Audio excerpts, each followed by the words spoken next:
quiet, isn't it? It should be, for this is the peaceful little village of Foggy Bog, Wisconsin, where the even tenor of life is uninterrupted by the noise and clamor of the workaday world, where calm and serenity reign unchallenged in the cool vastness of the...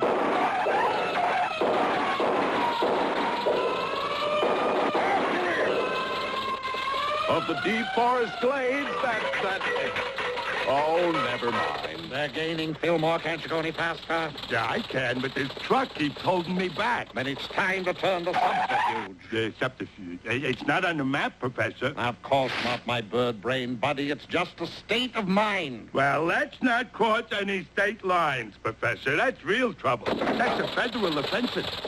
Pull onto that side road, Fillmore. Left, right? Right, left. And the strange conveyance pulled to a stop before a neat little home by the side of the stream. I wonder who resides in this quaint Quonset. There's his name on the box. What is it? It's mail. U.S. mail. Thank you, J. Robert Knucklehead. Let me see that. Oh, the name is Hooper. Hoppity Hooper. You're almost here, Professor. I'll put the truck in back of the house, Somerset, and then join me on the front porch. On the porch? Of course, Ulrich. We're going to pay a social call on this Hooper chap. In a twinkling, Fillmore had hidden the truck, and the two rascals stood at the front door. Who is it? It is I, Hoppity, your long-lost uncle. My long-lost what? Hoppity, Hoppity, my little nephew. At last we meet again. Again? I never saw you before in my life. Tut-tut, laddie. Why, I've known you since you were this high. That's all higher I am now. Oh, Fillmore, he doesn't remember me. I've been away too long. You've been in the sun too long. Well, come on in, whoever you are. Still the same little gentleman, isn't he, Carlyle? Hey, who's he? Oh, I almost forgot. Hoppity, this is your cousin. Fillmore. Fillmore Bear. Oh, he always forgets. He's my cousin? Remember, you said it first. Oh, a picture of your dear, dear mother. That's Whistler's mother. Well, any friend of yours, me boy. That's my mother. Of course it is. You sure don't look alike. Well, she took after father's side of the family. Hey, Hoppity, you in there? Sure, Sheriff. What is it? We're chasing some phony snake oil peddler and his sidekick. Phony, I'll have his badge for that. You seen any strangers in these parts? Strangers? You notice the resemblance now? No, nobody's here but some relatives of mine, Sheriff. Okay, see you later, Hoppity. Ooh, yeah, that was close, Bentley. What? I said we were very close. Well, Uncle, Waldo Wigglesworth. how long you figure to be in town? Matter of fact, dear boy, I'm already on my way. Business, you know. Duty go. What kind of business? We're peddlers. Ouch. Bon ton, please. I prefer to think of us as roving retailers. Observe our portable emporium. Everything for everybody. From pots and pans to rubber bands. From needles and pins to mandolins. And featuring... Wigglesworth's Indian Guide Elixir for young and old. Also middle-aged. They're good for chills, fevers, warts, and broken legs. Makes a brilliant hand cream, also waxes floors shiny bright. Gee, what's in it, Uncle Waldo? A bare living, me boy. I mean in the medicine. Oh, that. Well, they're precious herbs, me lad. Special compounds of roots, barks, and berries. I filled the bottles with water like you told me, Waldo. Yes. Oh, where'd you get the water? Yeah, from that little bubbling spring out back. Oh, no, not that. So what's the matter? But that's water from Ring-a-Ding Spring. That's bad, lad. Bad? Just look what happens when I pour some over this rock. Egad, that's positively supernatural. It's uncanny. And spooky, too. Well, what in the world is the terrible secret of Ring-a-Ding Spring? Be back next time to meet Hoppity Hooper starring in The Thing in the Spring.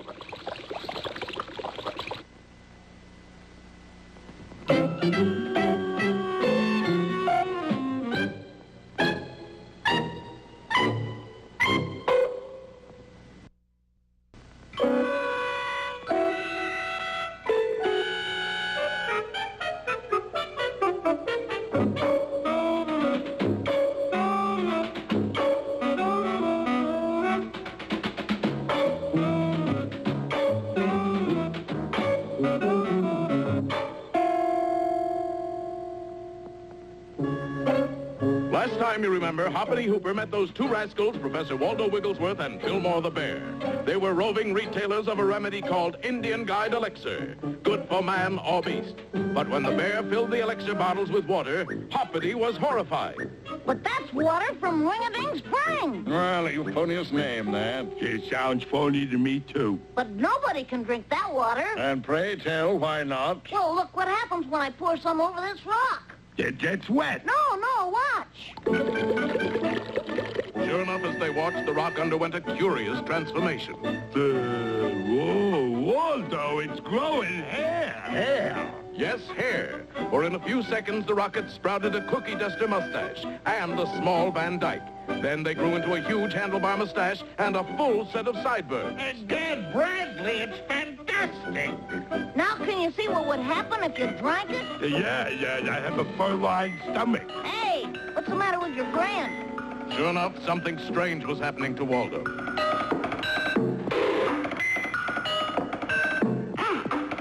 Gee, is he sick? No, that just means you're getting an idea.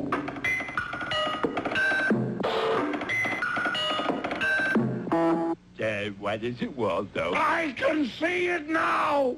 A vision of loveliness. What is it? It's a bottle. What's in the bottle? Water from Ring-a-Ding Spring, and on the label it says... Yes. Cue Ball, the miracle hair restorer. Hoppity, my lad, your fortune is made. It is. This is the greatest boon to mankind since the split week. Yeah? A little fanfare, Beauregard. And up! We're off to fame, found and fortune. And sure enough, in the next few days, the country was bombarded with news about Hoppity's discovery. Frog's discovery astounds medical world. Cue Ball hailed as scout saver. Your printer picked its Cue Ball factory. And the whole world immediately took Cue Ball to its heart. Or rather, to its head. Now you can be taller than she is. Hey, kids, would you like to own a genuine midget sheepdog like this? It's easy. Just take one Mexican hairless and add Cue Ball. I was a 97-pound weakling. Then I used Cue Balls. Now I'm a 100-pound weakling. I got a 3-pound mustache. Ladies, here's a new glamour tip. Just sprinkle a little Cue Ball on your ordinary cloth coat. Voila! Instant mink. Cue-Bald was a boon to subway scribblers, too. For no longer did they have to draw mustaches on pretty girls. Just a dab of Cue-Bald did the trick. In 3D, too. Of course, there was some resentment when a case of Cue-Bald fell off the truck and spilled all over a city street. But the quick-witted Waldo was equal to the occasion. Good people, we will simply change the name of this street from Baldwin Boulevard to Long Hair Lane. Gee, Waldo, everybody likes us. No, Hoppity, not everyone. For here in his palatial home sits Cyrus Flugelhorn, the famous millionaire miser. Look at that chart, Windrip. It's awful. Universal toupee down, federal wig down, United Scalp Wax down. What happened, Mr. Flugelhorn? Cue Ball, that's what happened. You want I should get rid of them Cue-Ball guys, Mr. Flugelhorn? Yes, Windrip, and get rid of them permanently. Right, boss. And, Windrip, Yeah, boss. cheaply, too. Right, boss. And the sinister Windrip slithered out into the night. Well, it looks as if our three friends have picked up an enemy, and a powerful one at that. Don't miss next time. Hoppity Hooper starring in Dressed to Kill, or Three's a Shroud.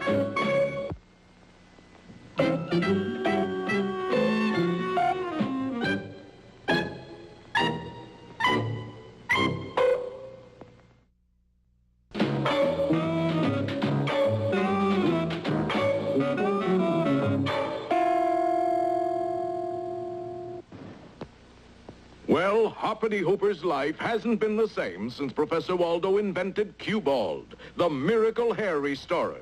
Give me a bottle. Here, I'll take one. Give me 4 of them. I want the large economy size. Look at that crowd of suckers. Customers, Osgood. This stuff is selling like hotcakes. Yeah, well, sure. Whoever hated growing hair with hotcakes? Little wonder cue ball was so successful, for it actually did everything it was supposed to do. It not only grew hair on heads, but everywhere else. People used cue ball to repair shag rugs. They used it to turn T-shirts into Angora sweaters. One famous movie star even poured gallons of it on the ground in front of her home. Yes. Now I've got the only blonde lawn in Beverly Hills. What does your gardener think of that? Oh, what gardener? I use a hairdresser. Tell me, Miss Lavoon, do you want your lawn parted on the side or with bangs? Hey, Waldo, that's the last of this batch. I'm sorry, folks. That's all for today. Oh, that's so bad. Just one more. We better get back to ring-a-ding spring and fill up some more bottles, Uncle Waldo. No, Hoppity. First, let me wallow about in all this scratch. Scratch? Moolah, my boy, get us happy cabbage. He means money, Hoppity. Oh, well, I'm glad you're so happy, Uncle Waldo. Well, there's only one little drawback, really. What's that? We made it honestly. Well, what's wrong with that? It's a new experience for me. When you've been a snake oil peddler, making an honest dollar seems like cheating. Little did our friends know that they had made a bitter enemy. Cyrus Flugelhorn, the notorious millionaire miser, whose investments in wigs, toupees, and scalp wax were now practically worthless. You're my broker, Crudley. What's the outlook? Mr. Flugelhorn, if it's hair today, you're gone tomorrow. Drat and double drat. Lucky for me, I sent Windrip to pay those upstarts a little visit. But it's not one way, Windrip. Why, he's a thug, mean, depraved. It works cheap, too. He'll pulverize those idiots. But a man in your position can't do a thing like that. I know. That's why I sent Windrip.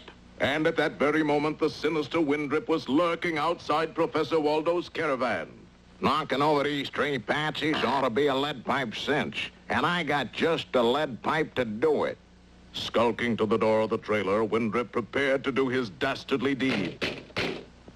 Somebody's at the door, Uncle Waldo. 83, 84. See who it is, Beauregard. My name is Fillmore. Well, both of you go, huh? 89, 90.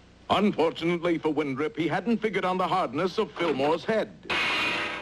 Nope, nobody there, Waldo. But I'm sure I heard a knock. There it is again. All right, I'll see who it is. Who is it? He's right, Hoppity. There's nobody there. And what's more, he left his hat. Let me see that, as according to the way I figure it, the man who owns this hat is 6 feet tall with a broken nose and a mean disposition. You found out all that from his hat? No, as a matter of fact, he's standing right behind you. Yipe! All right, you guys, line up against a trailer. He can't get us all. Let's make a run for it. On the other hand, I'm bound to get one of you. Don't run, fellas. No, let's hop instead. What? Hop like this. What the?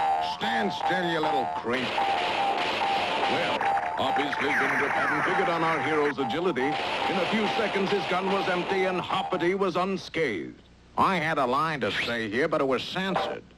Gee, that was keen. They don't call me Hoppity for nothing, you know. You mean you charge for it? Well, it would seem that our troubles are over, Jasper. You said it, Waldo. Nothing to worry. Bunthorn, you forgot to set the brake, you addle-peg, you numbskull. You drove it last. Well, accidents will happen. Yes, and it looks as if one's about to happen to Hoppity, for he's trapped in the back of a driverless truck, careening downhill to Hairpin Corner. Makes you feel warm all over, doesn't it? Don't fail to see our next episode, How to Straighten a Hairpin.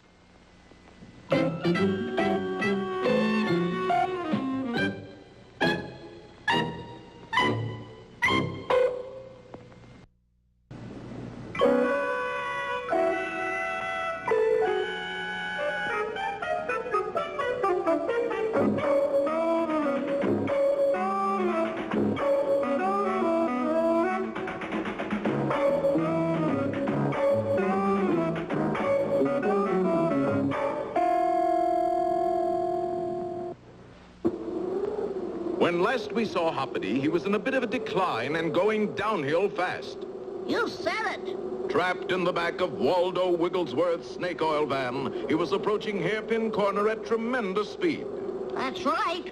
It looks as if Hoppity is doomed. Can't you say anything pleasant? Well, it's a nice day for it. Thanks. Then suddenly the truck came up behind another car on the road ahead. A car driven by none other than One-Way Windrip, the meanie who had started the whole thing. On seeing the truck approach, Windrip swore a mighty oath. Oh, fudge. Too late. The next thing Windrip knew, he was a reluctant truck driver. Quickly, he applied the brakes. The truck slid sideways to the very edge of the cliff and stopped just in time. Boy, that was close, mister, and... Oh, it's you! You bet it's me, Lippy, and we got a little unfinished business to attend to. And Windrip started out of the cab to attack our hero. Unfortunately, he forgot how close he was to the edge. But now I remember. My boy, you're safe. Yeah, but I wonder why that fellow was out to get us. They're probably after our money, Hoppity. But that's wrong, isn't it? Hoppity, my boy, as you grow older, you will learn that as soon as you have any money at all, somebody's always going to try to take it away from you. And you know what we call that? Stealing. No, income tax.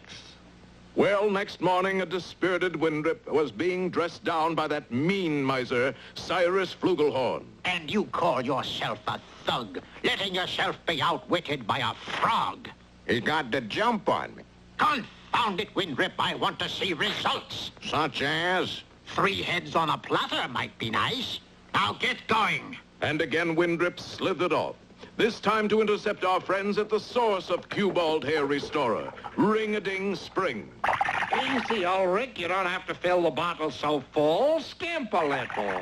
Gee, Uncle Waldo, it's just water and there's plenty of it. But, Hoppity, that'd mean giving the suckers an even break. Well, what's wrong with that?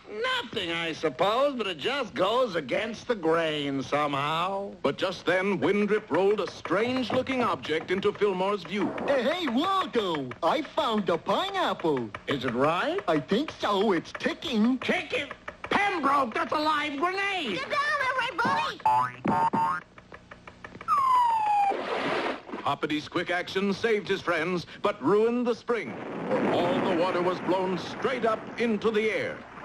Hoppity, there's a fortune up there! We've got to catch it! But Waldo was too late, and the miraculous hair-growing water fell untouched to the ground. Oh, I wouldn't say that. So a short time later in the Flugelhorn mansion... Mr. Flugelhorn. Is that you, Windrip? Good heavens, Windrip, what happened to you? I got the large economy-sized treatment with Cue-Bald. You must have used up all the Cue-Bald in the world. All except this bottle, Mr. Flugelhorn. Ow! Windrip, you'll pay for that. And the irascible Flugelhorn began to chase his hairy partner in crime down the street. Suddenly... Watch where you're going, young fella. What did you say? That blamed kid's got no respect for your elders. Kids? And Cyrus Flugelhorn looked at his reflection in a nearby store window. By Godfrey, I do look like a young sprout. Does your mother know you're out, kiddo? Well, that was the beginning of a new life for Cyrus Flugelhorn. He became a bon vivant, a big spender, a sparkling wit. 23 skidoo, chicken inspector. Oh, Si, you're a cud. Well, all's well that ends well, Uncle Waldo. Don't you have one too many wells in there? What next? Well, I thought we might go into business in a small way with just a pea and 3 walnut shells. Now, you just keep your eye on the little pea, young man. Well, our friends are off on a brand new story. Be sure you see the beginning of it next time in the adventures of Hoppity Hooper.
At this very moment, all over the world, giants of industry are negotiating deals involving vast sums of money.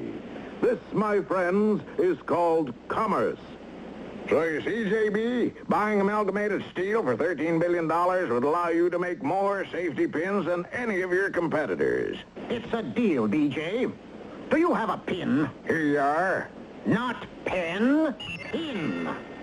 And this vast world of commerce also includes the little village of Foggy Bog, Wisconsin, where at this moment another negotiation is going on.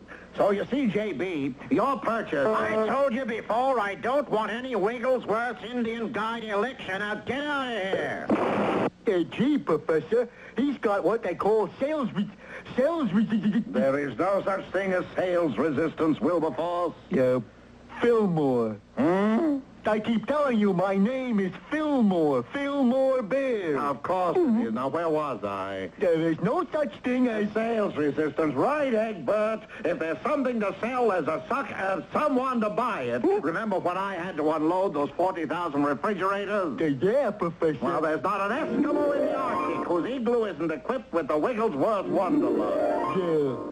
Imagine, Professor, all them Eskimos sitting around waiting for the refrigerators to defrost. Yes, but lately, Alfredo, I just don't have the same get up and go. Maybe you're getting old. Oh, nonsense. It's just that peddling from door to door doesn't offer enough incentive for a creative person such as I. I was destined for a nobler profession in life, Father. I must go onward and upward. Okay. Let's go, Professor. I can't. Something keeps holding me back. The memories of long ago? No, my foot is caught in this door. You see, Albrecht, ever since I was a small boy, I knew I was destined for bigger things than Wigglesworth Indian Guide. My mother used to tell me, Waldo, hitch your wagon to a star. And by George, this may be it. I can see it. Hooray!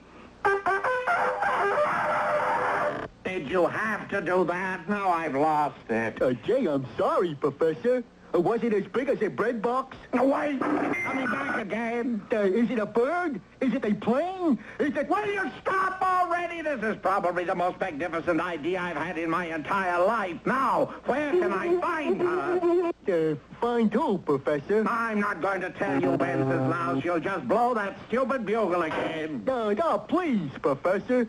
I promise I won't blow it again. All right. Do you remember Baby Jane McConkey? The famous child movie star? Oh, I've seen all her pictures. Say, whatever happened to... Well, Wensenham, the world is ready for another Baby Jane McConkey, and I, Waldo Wigglesworth, am going to discover her. Gee, Professor, that's real exciting. Blow that bugle again. Professor, where are you going to find a little girl who can be a movie star? Well, that's a good question. In a town like Foggy Bog with a population of 617 senior citizens, where in the world am I going to find my Baby Jane? Hi, fellas. Long time no see. Osmond, there she is! She?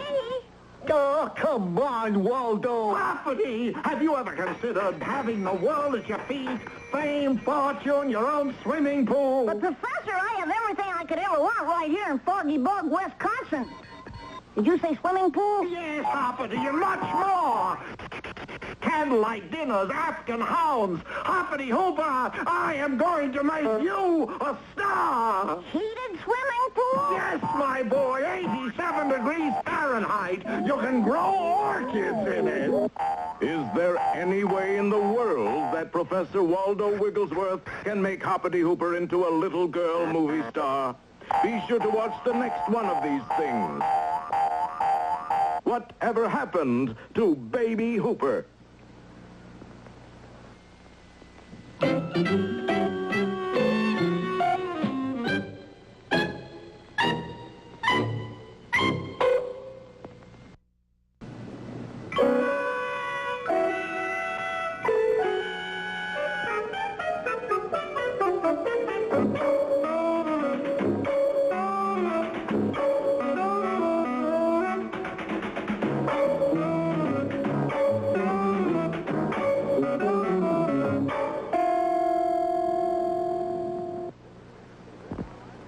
As you will remember, in our last episode, Professor Waldo Wigglesworth promised to make Hoppity Hooper a star.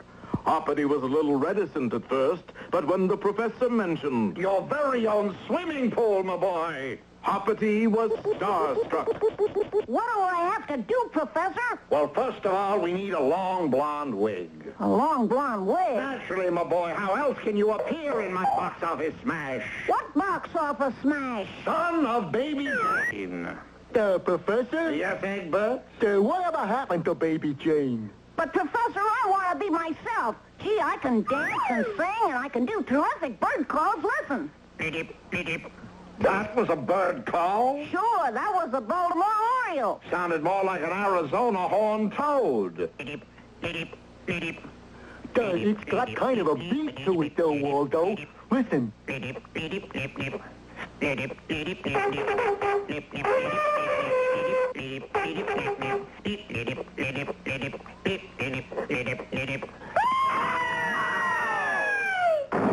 Hoppity, that's it. It's a new sound. Here, put on that wig. You are now my singing sensation, Baby Hooper. And so, almost overnight, Baby Hooper was the new croak and roll sensation. Come on, all you folk. Yeah, yeah. Come and do the croak. Yeah, yeah. Hold your breath and thump your chest, and that's the way they croak. Yeah, yeah. Teenagers all over the nation picked up the new sound almost immediately. Hoppity's croak swept the nation.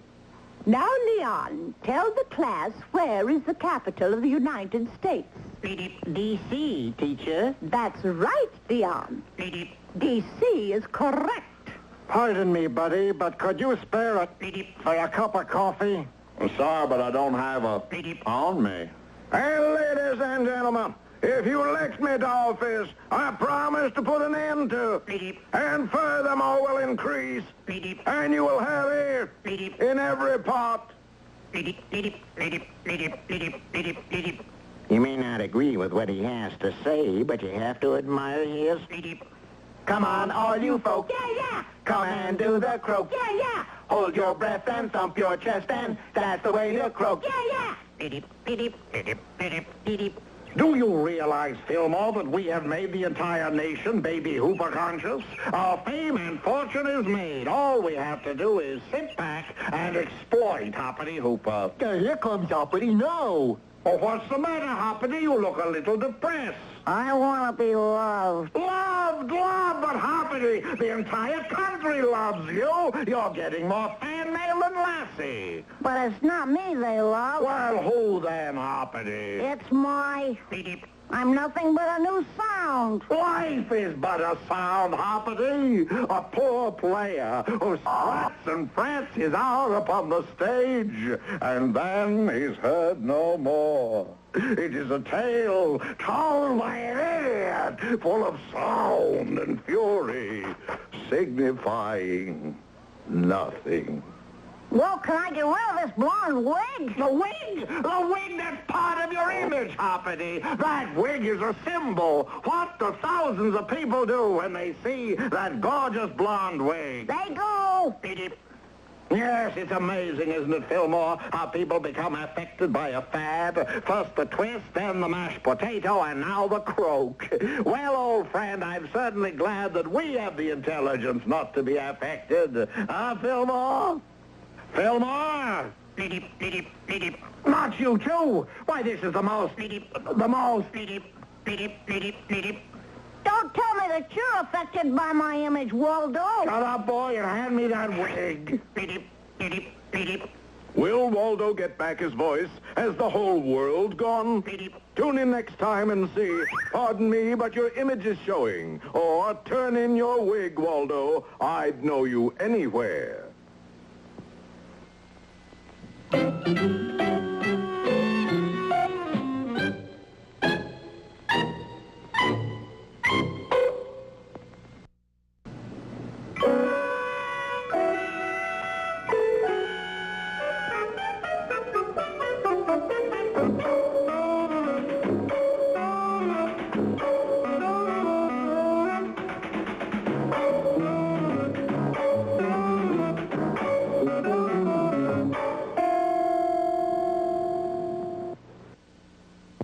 In our last episode, if you will recall, everyone was doing the croak. Come on, all you folks. Yeah, yeah. Come and do the croak. Yeah, yeah. Hold your breath and thump your chest, and that's the way to croak. Yeah, yeah. Even Waldo was doing it. Come on, all you folks. Yeah, yeah. Come and do the croak. Yeah, yeah. Hold your breath and thump your chest, and that's the way to croak. Yeah, yeah. The whole world had gone croaky. The only one who kept his wits about him was Hoppity Hooper. Waldo Wigglesworth, you have created a monster. Waldo Wigglesworth, I'll never croak again. Waldo. Hoppity, realizing that Waldo Wigglesworth was beyond reasoning, sprung off in search of a cure for the whole croaky situation. Come on, all you folks. Yeah, yeah. Come and do the croak. Yeah, yeah. Hold your breath and thump your chest, and that's the way to croak. Yeah, yeah. Honey, we don't do that anymore. I mean, baby, the croak is out. The croak is out. I mean, you are something else, sweetie. The croak went out with the chili bowl habit. There's a whole new sound called the boing. The boing? Boing, boing, boing. What did she say? She said boing. Boing? Boing, boing, boing. Boing, boing, boing. Come and do the boing.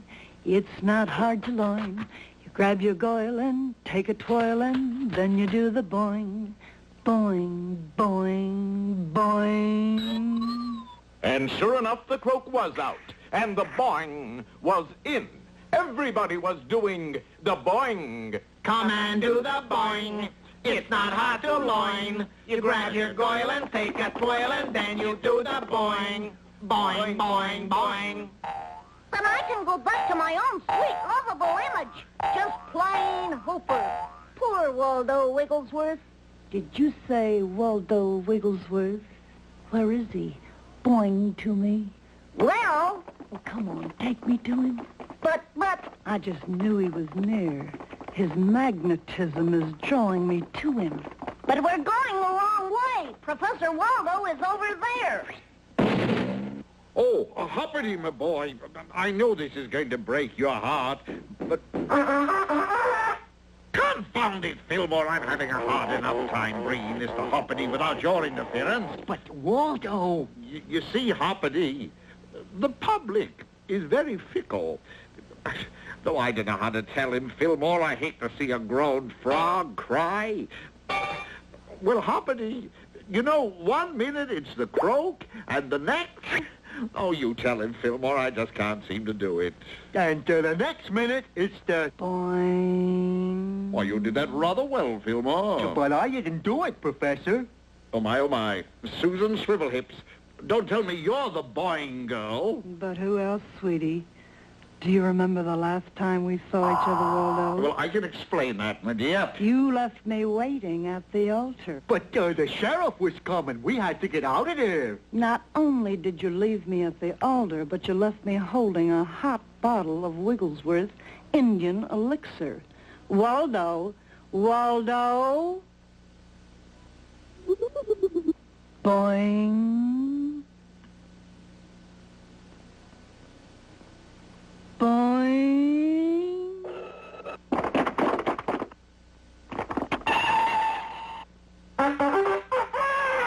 Why in heaven's name did you have to blow that confounded bugle? Because you were standing on my foot. Will Waldo free himself from Susan Swivelhips, the boing girl? Will Waldo get off Fillmore's foot? Will Hoppity become just another teenage croak? You'll see all this and more in our next episode, Laugh and the World Laughs With You, Croak and You Croak Alone. Or, a boing in the hand is worth two in the bush.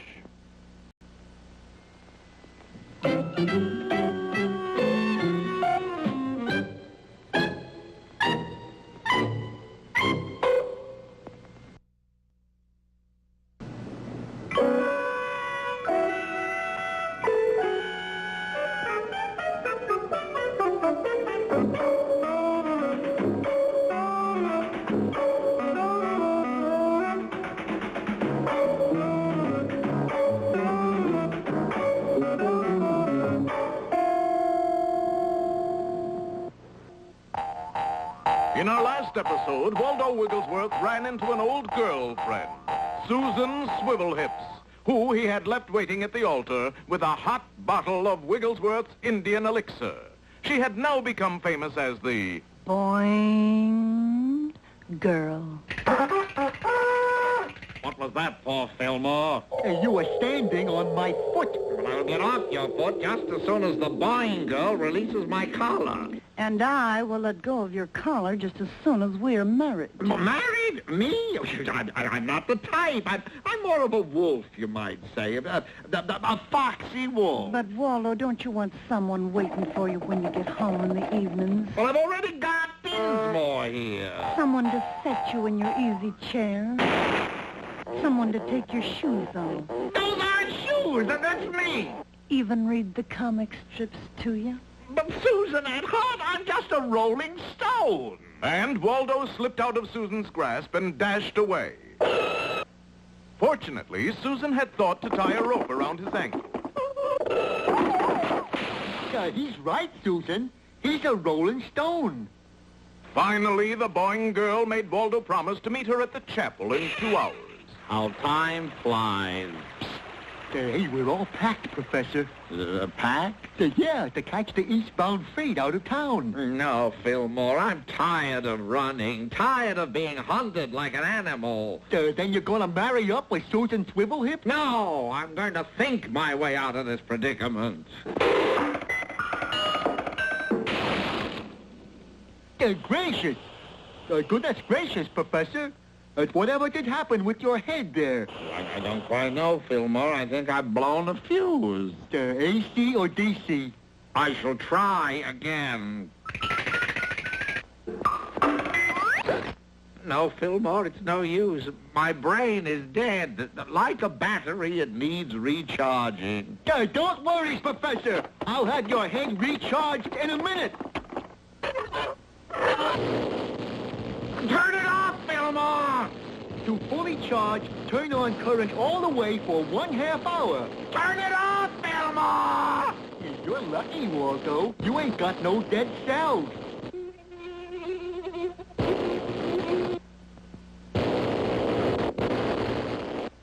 Gee, Professor, it's good to see you back to your old self again. Beep, beep. Turn it off, Fillmore! Beep, beep, beep, beep.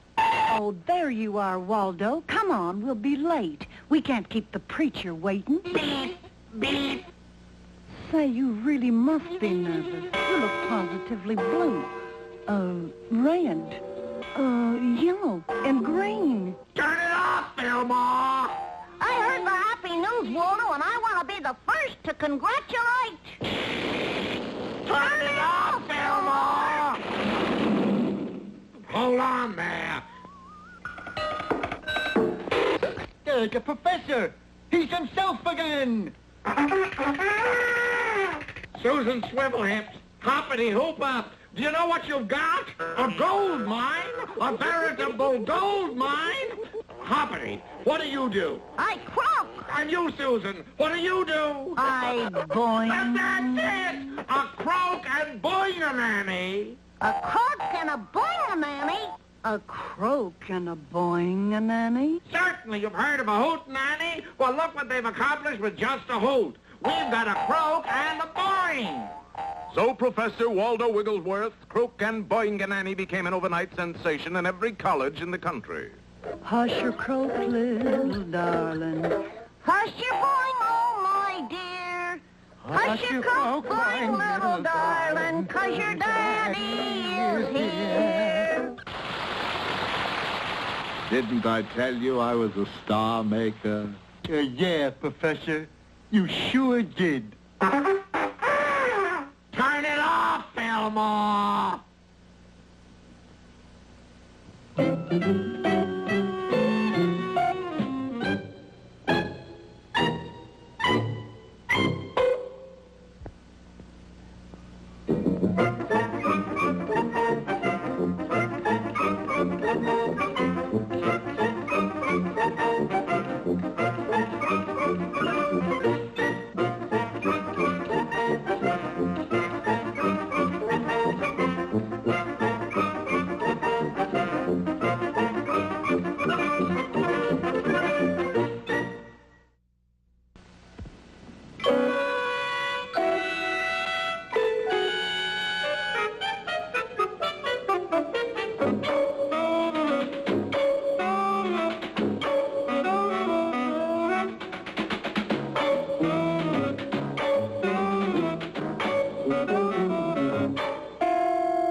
Wisconsin, you'll always find con.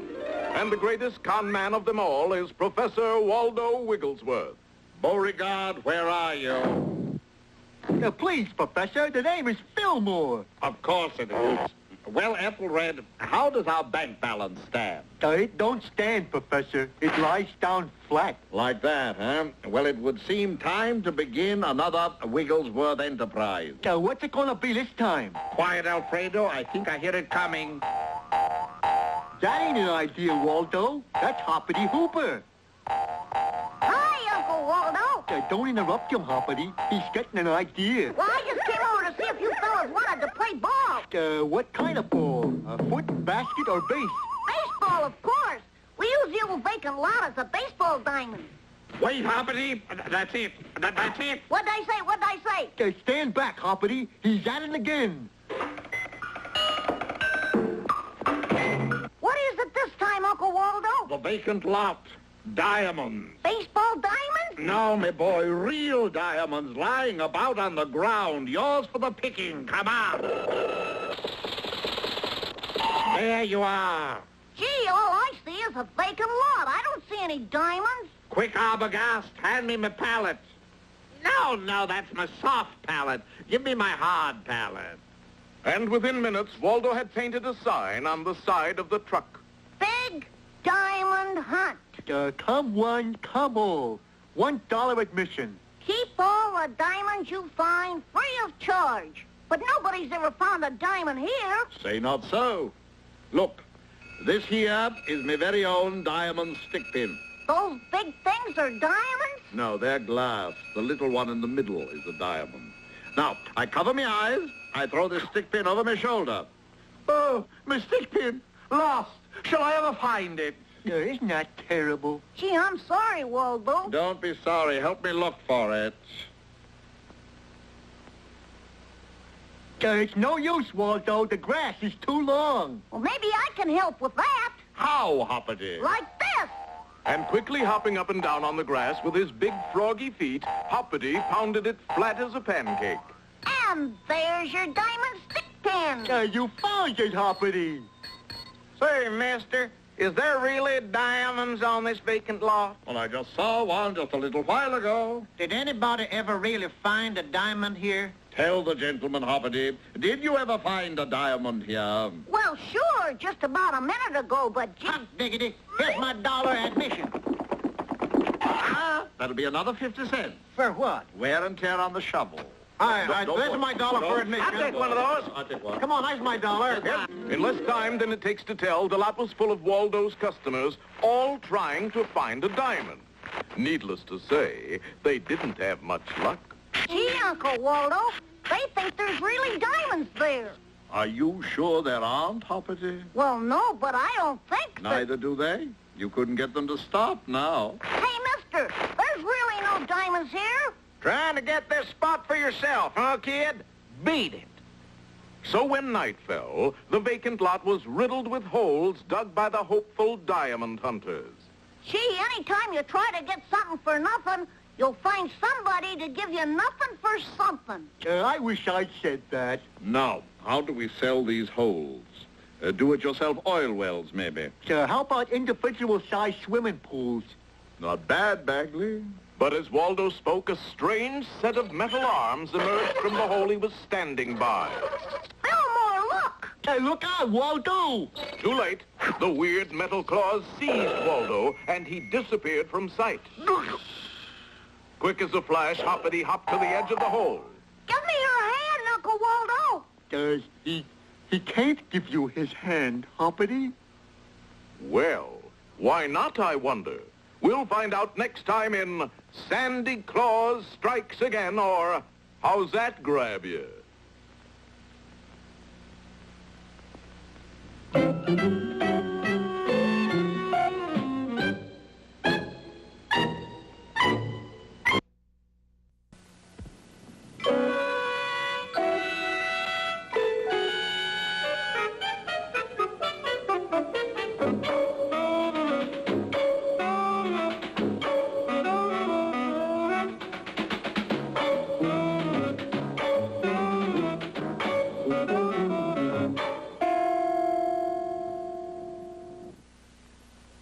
Last time, you may recall, Waldo Wigglesworth had turned a vacant lot into a do-it-yourself diamond mine. And when the day was over, wound up as proud possessor of 200 holes in the ground. Maybe I could start a giant-sized miniature golf course. But at that moment, a pair of wicked-looking claws came out of one of the holes and whisked Waldo from sight. Hoppity and Fillmore dashed to the rescue. Quick, Waldo, give me your hand. He can't give you his hand, Hoppity. He's not there. It was true. The hole was empty. But he just can't disappear like that, Fillmore. It's not like him to leave without saying goodbye. We better notify the police. What for? He didn't do nothing. They'll help us find him. Oh, yeah. And Fillmore and Hoppity started back across the lot. But as they drew near the truck... Oh! Come on, Fillmore. I don't think I'd better. How come? On account of something has got me by the ankle. And I think I... Oh! Well, now we'll never know what Fillmore thought, for when Hoppity hopped to the hole... It's empty. Gee, this is awful. What am I going to do? That question was easily answered, for in the next second... Oops. Well, boys and girls, here we are left with a vacant lot full of holes and no more story. Unless, of course... But no, that couldn't happen, could it? I mean, a pair of claws just couldn't take us and it... Where are we, Uncle Waldo? We're underground, that's for sure. How'd we get here? Those things pulled us under. Yes, there they were, the strange-looking metal claws. And holding on to the other end of them was an even stranger-looking creature. Great Godfrey, who are you? My name is Gobo. Question number 2, what are you? Just an ordinary mole people. Mole people? Come this way, Earth folk. Hey, he ran right into the wall. Sure he did. He's got his eyes shut. Then, as our friends watched in amazement, the odd-looking creature dug right into the side of the tunnel wall and disappeared in a few seconds. Follow me. Follow him they did, as the mole man dug a tunnel ahead of him. Don't you mole people have regular tunnels you can use? Sure, but this is a freeway. How come you're still digging this one? I'm taking a shortcut. In the next moment, the mole man broke through into a large underground chamber full of mole folk, all moving about busily. But they all keep bumping into each other. Small wonder they've all got their eyes closed. And that's why they got them spring-shaped tails. Yes, it gives them a little something to fall back on. Make way for His Majesty King Glubby the Third. Greetings, Earth people. We're over here. Well, oh, so you are. Your Majesty, would you mind telling me why you put the snatch on me and my friends? Well, it was all that digging you were doing up there. Well, what about it? We got tired of ducking shovels. Well, we didn't know there was anybody living down here. Yes, and quite a spread, too. Wait, it's coming. It's coming. Now, what is it, Waldo? Glorioski, this is an idea. This whole layout here, what a tourist attraction it would make. Yeah? I can see it all. For a truly different vacation, go underground. Visit the Mole Folk Riviera. Spend delightful weeks close to the soil. See how the other half lives. Get away from it all. No telephones, no traffic problems, no jet planes. Just restful routes. You think people would really like to spend time underground, Uncle Waldo? Everybody does, sooner or later, Hoppity. But on purpose? Oh, I'm afraid you don't understand. We like our privacy. So, you see, I can't let you go upstairs anymore. What? Because you'll tell everybody that we're here, wouldn't you? I wouldn't. I wouldn't. I would. Let's face it, fellas, I'm a big blabbermouth. So you'll just have to stay right here. Well, our friends are really in a hole. Did you have to say that? But we'll see if they can make it to the top next time in 6 Feet Under or The Mole Folks at Home.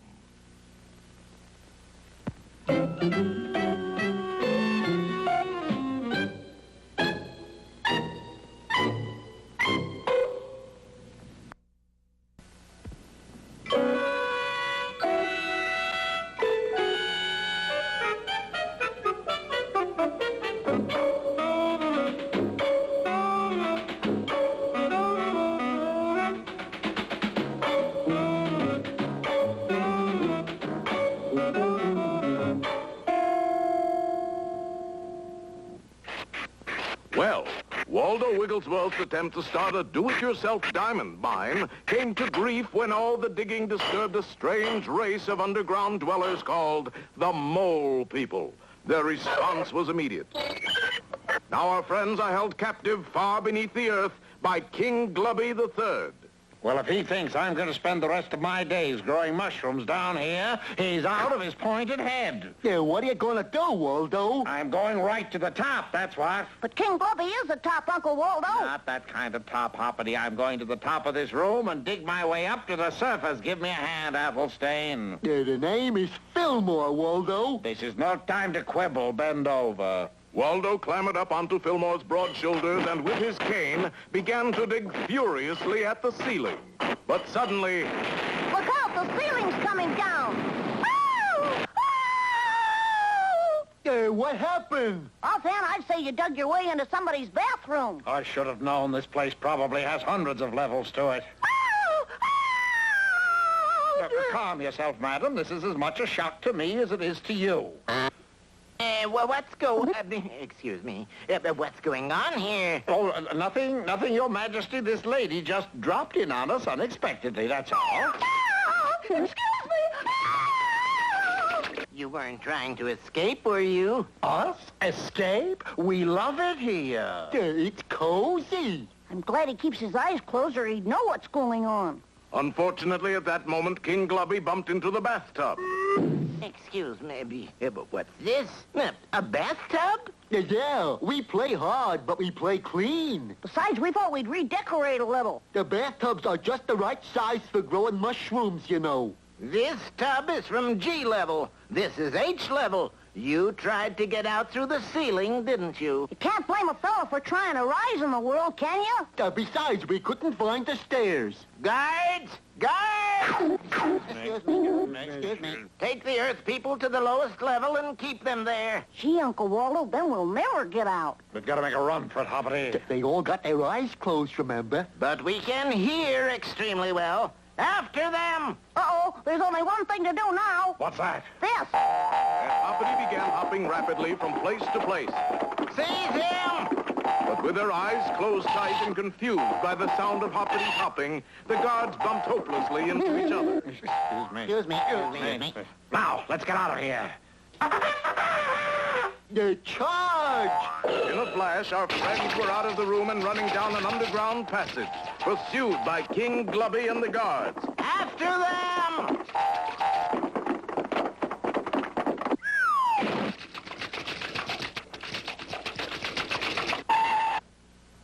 Now, which way? We got a considerable choice. This way to the underground river.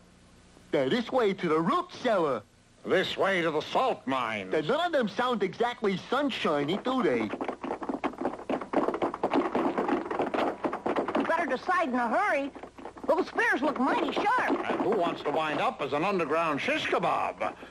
Yike! Look at that! This way to the elevator. At last. Get in! That was a close one. They almost had us. I think maybe they still do. How's that? Look at the control panel. This elevator only goes one way. Down! Well, it's either take the elevator down or invite those guards to come in. This place is really too small for entertaining. Let's go, Hoppity. They're going down after them. So when our friends arrived on the next level down and opened the door... Yike! Here they come! Quick, close it. Then began a frantic downward race. I think we must be gaining on them. Well, there's only one thing that I worry about. What's that? I wonder what happens when we hit bottom. Well, Hoppity didn't have to wonder long, but the rest of us will have to wait till next time. The real lowdown, or Hoppity gets to the bottom of things.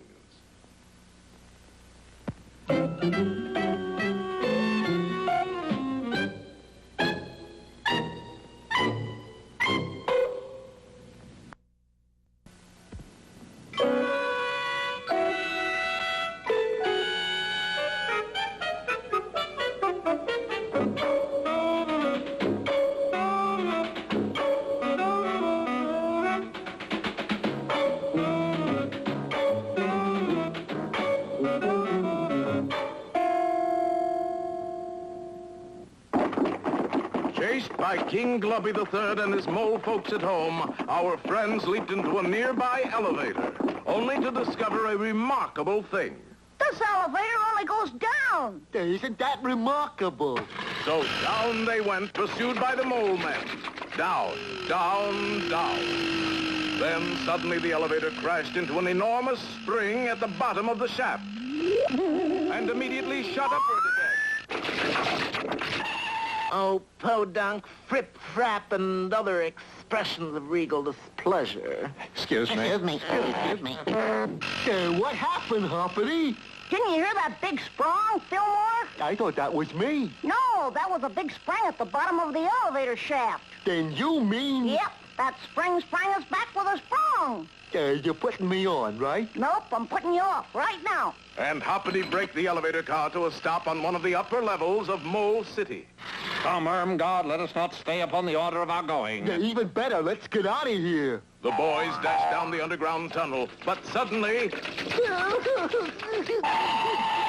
it, that sounds like somebody crying. They're crying out loud, too. Somebody's in trouble. Yes, it's us. No, wait, it's coming from in here. Say, isn't that the mole man who captured us in the first place? It sure is. Hey, Gobo. Is that you, Earth people? Yeah, what happened to you? King Grubby got mad at me because you fellas got loose. He put me to work on this rock pile. Making little ones out of big ones, eh? Gee, we're sorry. That looks like hard work. It is. I never seen such hard rocks. How could you? You won't open your eyes. True.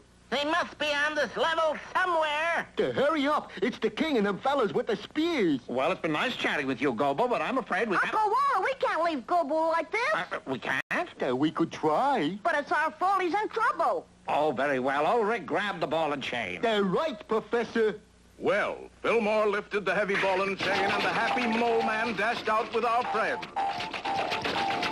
Not this way. They've got this end of the tunnel blocked. They got this end blocked, too. Well, this is it. I want to say it's been swell working with you fellas. But just a minute. You forget I'm a mole, people. So you're going to cop out on us, are you? No, I'm going to dig out instead. And Gobo did just that. He dug right through the side of the passageway, and with our friends close behind him, tunneled onward and upward, ahead of their pursuers, until they reached the surface of the ground and broke through. Ooh. Ooh. What are you stopping for? Ooh. The sunshine. Even with my eyes closed, it's too bright. Well, here, quick, put on these dark glasses. Whew, that's better. Us mole folk can't stand bright lights. It was true, for when King Glubby reached the surface after them... Oh, it's too bright. Too bright. Turn it off. Excuse me. Back. Go back. And the mole folks fell back in confusion. In a hole, too. Yes, a hole which they quickly filled from the bottom up. Well, fellas, I guess we're safe. A good guess. They were. What's more, in a few days, they even persuaded Gobo to open his eyes. Well, one of them anyway. And he liked what he saw. My goodness. Everybody is in living color. Beats the rock pile, eh, Gobo? Oh, yes. They were terribly hard. What kind of rocks were they? Well, I think you Earth people refer to them as diamonds. Diamonds? You mean that I ran away from a room full of diamonds? Then your phony diamond mine was real after all. And so a short time later, a solitary figure was seen digging on a vacant lot. It must be around here somewhere. Oh, King Glubby, where are you? There's nobody feels more foolish than a fooler who gets fooled. Yeah. Isn't that the living end?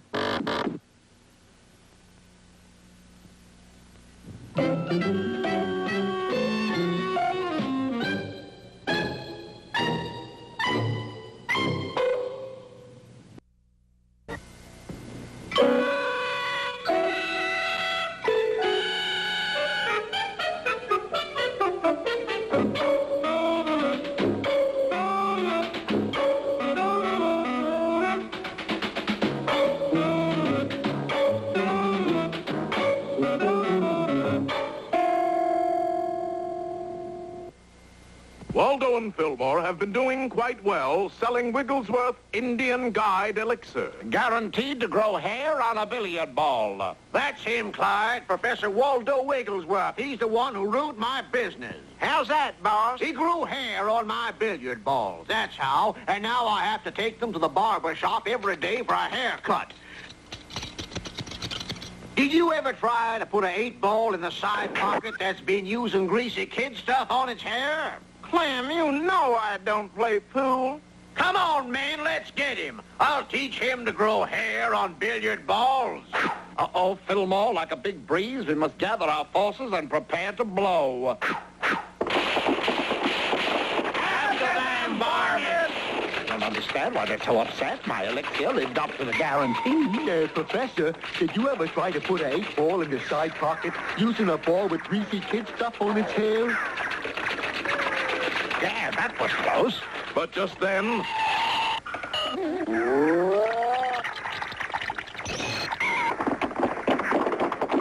Fillmore, I think we are finally safe, thanks to my Wigglesworth Indian Guide Elixir. Yeah, gee, Professor.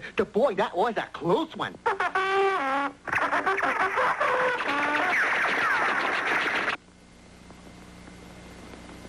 Good news, Professor. I think they're gone. Of all the stupid, moronic, imbecilic things to do, Fillmore, you and that brainless bugle are a couple of looby, noddy, dumb noddy, tommy noddy, noodle-foozle nincompoops. Now, just a minute there. Blockhead, wooden-head, bonehead. Now, just a minute, Professor. Scatterbrain, rattlebrain, featherbrain, giddy-brain, nuts. Now you've gone too far. I may be all them other things, but I ain't no nut. You are a nut, Fillmore. You're a Filbert Fillmore nut. You are a nut in spades. That does it, Waldo. Me and my bugle are going. And good luck to you and your harebrained schemes.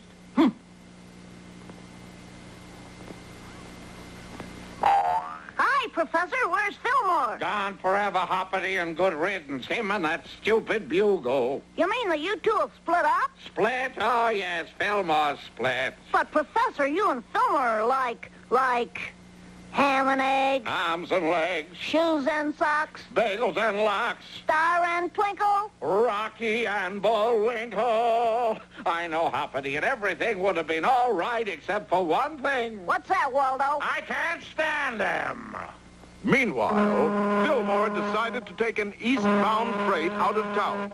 But due to a slight miscalculation in train schedules, he was on his way to the next town on foot. Holy smokes, it's the fuzz. Little knowing behind the next signboard were two notorious gangsters named Costra and Nostra. What is that, Nostra? That's a big, hairy guy playing a bugle, Costra. You're putting me on, right? No, he's sitting there blowing this here bugle. Now, look. I know a bugle. If there's one thing I know, it's a bugle. I was in the army, see? And a bugle goes...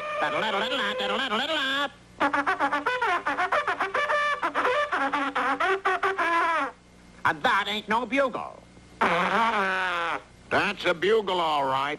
Say, he's just the guy we're looking for our next caper. Hey, big hairy fella, how'd you like to join up with us? What do I have to do? All you gotta do is just blow your bugle. Just blow my bugle? Just blow your bugle. Do I get a coffee break?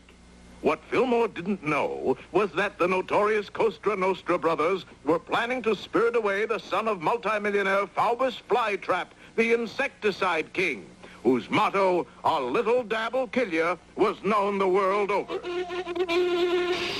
Just how they are planning to use Fillmore, I don't quite know. I don't quite know either. Well, watch the next episode then, stupid. Okay. Yes, ladies and gentlemen, do tune in to the next episode. The Icebox Caper, or Fillmore Blows It Cool.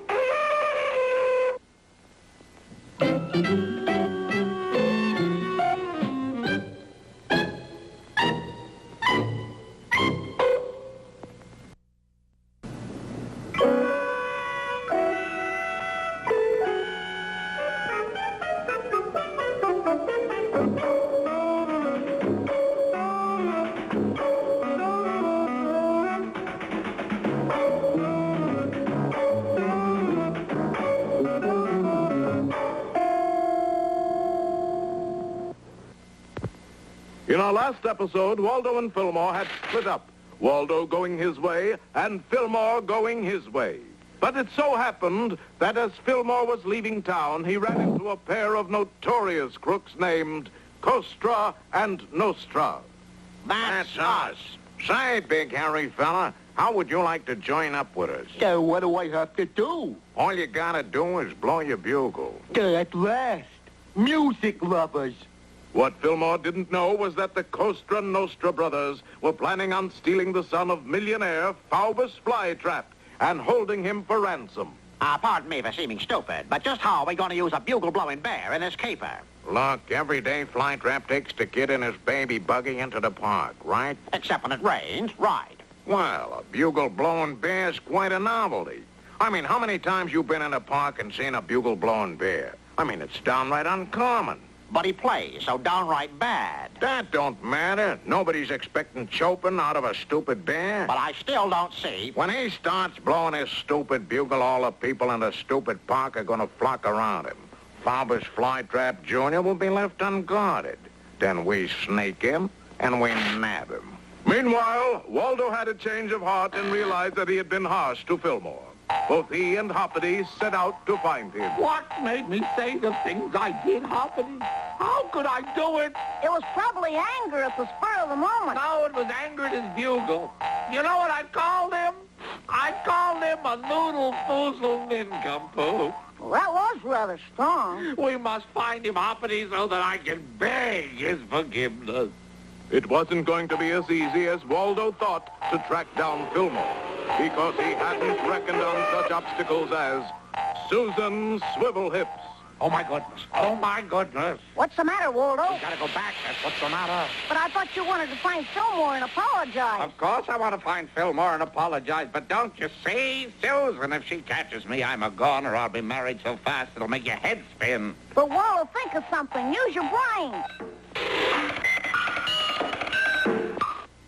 Hoppity, my boy, I've got it! Subterfuge! Subterfuge? We'll disguise ourselves. Oh. Oh, may I see the baby? Oh, well, certainly, my dear. Coochie, coochie, coo. Dip, dip. What did he say? He has a bad cold. Well, you ought to keep him bundled up, honey. He's got enough bad news going for him without getting pneumonia. Oh, yes. Now, if you'll excuse us. Camphorated oil. What? Rub his chest with camphorated oil. I just happen to have some here. Madam, that really won't be necessary. Oh, dear. Now, big hairy fella, you see by this map here, you are to stand at this here X. And when I give the signal, you start to blow your bugle. I stand on this X and blow my bugle. And you blow that there bugle like you never blown it before. I stand on that X and I blow that there bugle like I've never blown it before. Nostra, are you sure this is going to work? Madam, I cannot permit you to rub this child with camphorated oil. But it'll do him a world of good. Get off him! All right, now everybody synchronize their watches. But I ain't got no watch. Don't you worry about a watch. Just blow your bugle. All right. Not now. I'll tell you when. All right, men, let's go. My baby! And at that very moment, in accord with the diabolical plan of the Costra Nostra brothers, Faubus Flytrap left for the park with Faubus Flytrap Jr. That's my boy. Will the Costra Nostra brothers get away with their scheme? Will Waldo and Susan save Hoppity before the light changes? See our next episode. A lark in the park, or will the real Faubus Flytrap please stand up?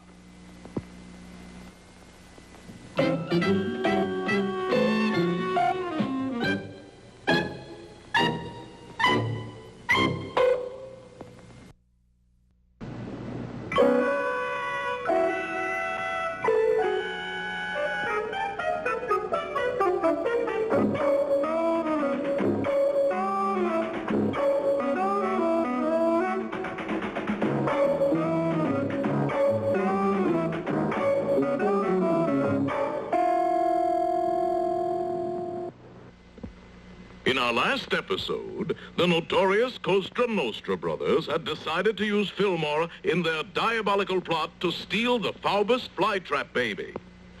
All right, everybody synchronize their watches. I ain't got no watch. Don't worry about the watch. Just blow your bugle. All right. Not now. I'll tell you when. All right, men, let's go. And at that very moment, as he did every day, Faubus Flytrap left for the park with Faubus Flytrap Jr. Meanwhile, Waldo and Hoppity, in order to escape from Susan Swivelhips, had disguised themselves. However, the baby got away from them and...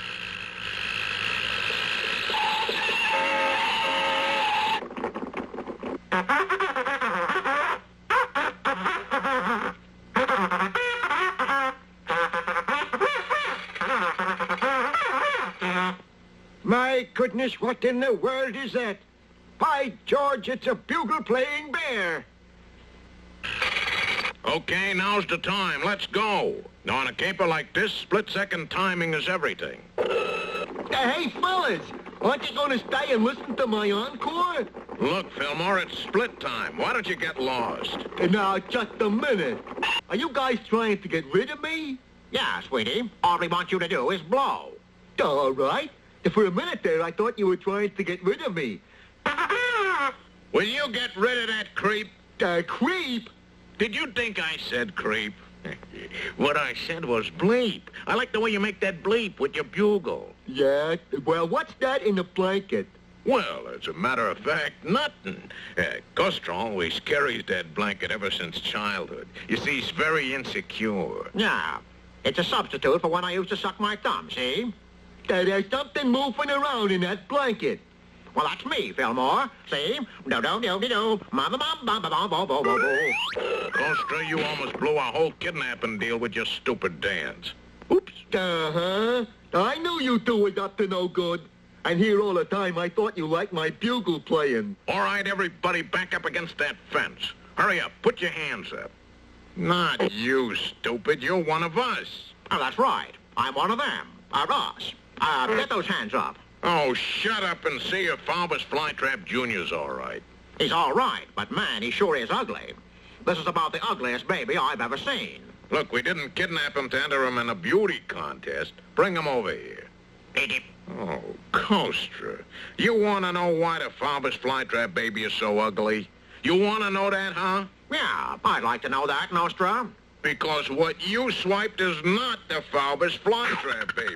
What you swiped is a big frog. Impossible. What would a frog be doing in a baby carriage? How do I know? All I know is... Hoppity! Fillmore! Oh, that figures. These two know each other. Why not? A bugle-blowing bear and a frog dressed up like a baby? Get over against that fence, frog, and not another croak on you.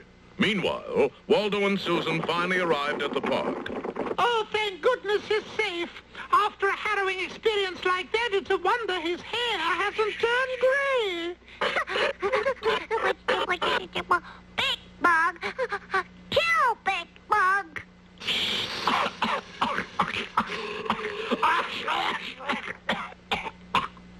Well, his hair may not have turned gray, but he certainly does look different. Well, he looks different because this baby is not Hoppity Hooper. What happened to your voice, dear? Please? Oh, now let me explain, Susan. Waldo!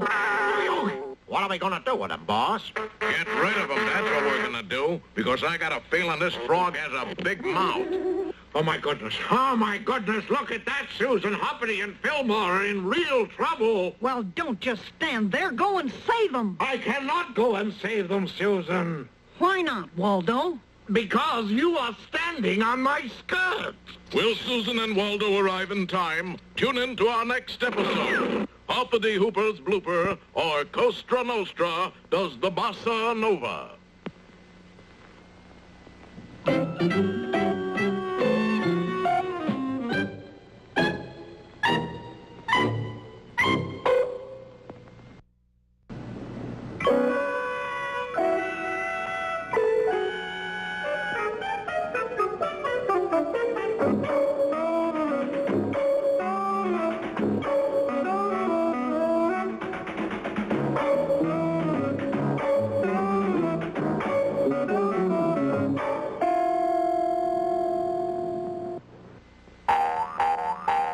you will remember, in our last episode, Waldo and Hoppity disguised themselves to elude Susan Swivelhips. And due to a mix-up in the park, the Costra Nostra brothers kidnapped Hoppity instead of Falbus Flytrap Jr. Costra, you want to know why the Falbus Flytrap baby is so ugly? You want to know that, huh? Yeah, I'd like to know that, Nostra. Because what you kidnapped is not the Falbus Flytrap baby. What you kidnapped is a big frog. Of course, at a time like this, you'd expect Fillmore to come to the rescue. Unfortunately, he was already being held at bay. They're also held up against this fence. What are we going to do with them, boss? Get rid of him, that's what we're gonna do. 'Cause I got a feeling this frog has a big mouth. What Nostra did not know was that at that moment, Waldo had a sudden thought. Susan, we must save Hoppity.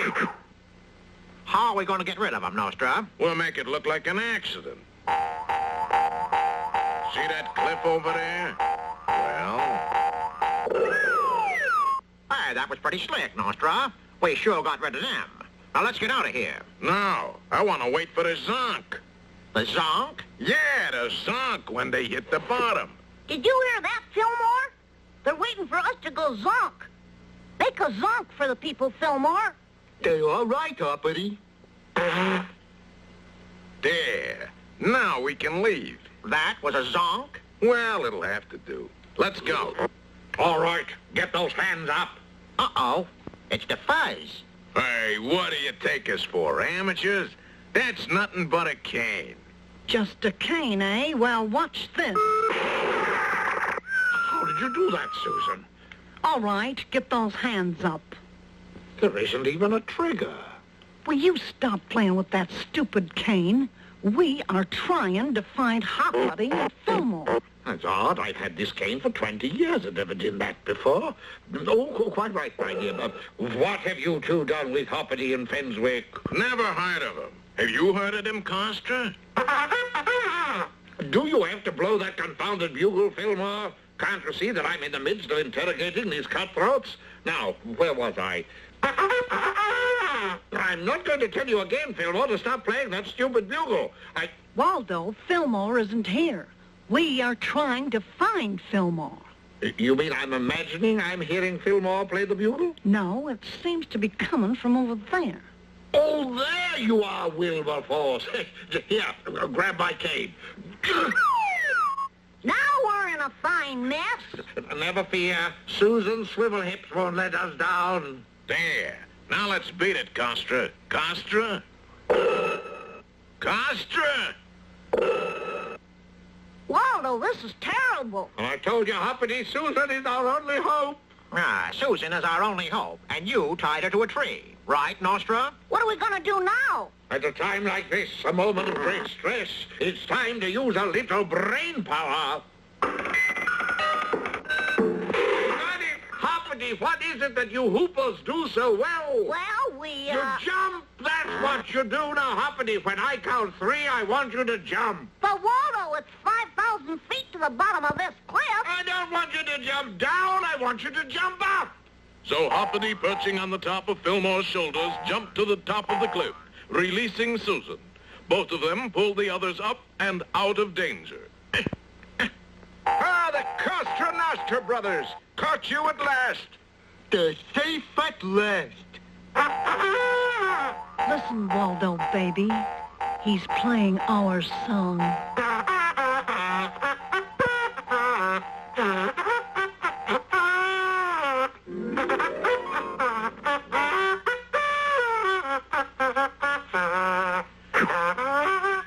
There are some things that are more than a grown man can stand. Don't fail to tune in next time for the further adventures of Hoppity Hooper.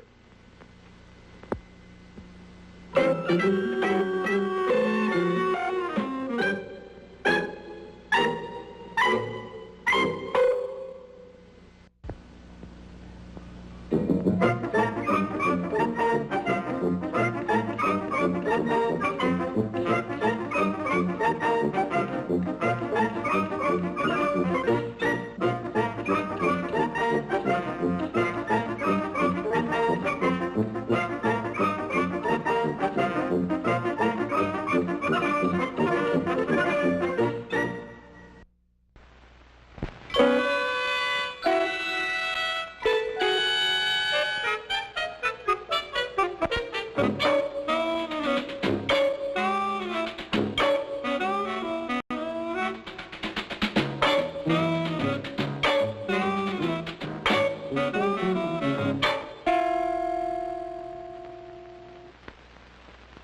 story opens today at the traveling emporium of Professor Waldo Wigglesworth, who at the moment seems to be pushing a new product. Here it is, ladies, the eighth wonder of the cosmetic universe. A skin pack guaranteed to remove wrinkles, warts, unwanted hair, freckles, and double chins, even triple chins. It's Pachyderm. Just apply Pachyderm in the jumbo size. Who's first for a demonstration?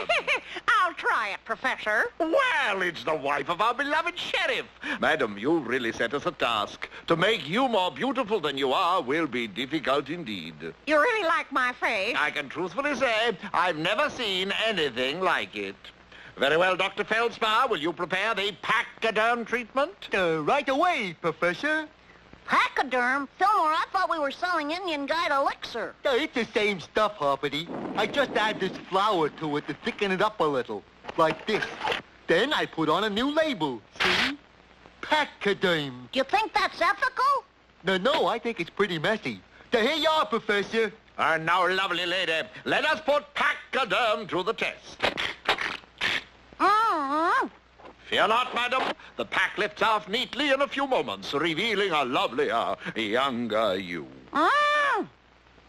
But if you just add flour and water, you get Not Hoppity. Pachyderm. But Fillmore, you didn't add flour. Yes, I did. See, it says here, pure sifted cement.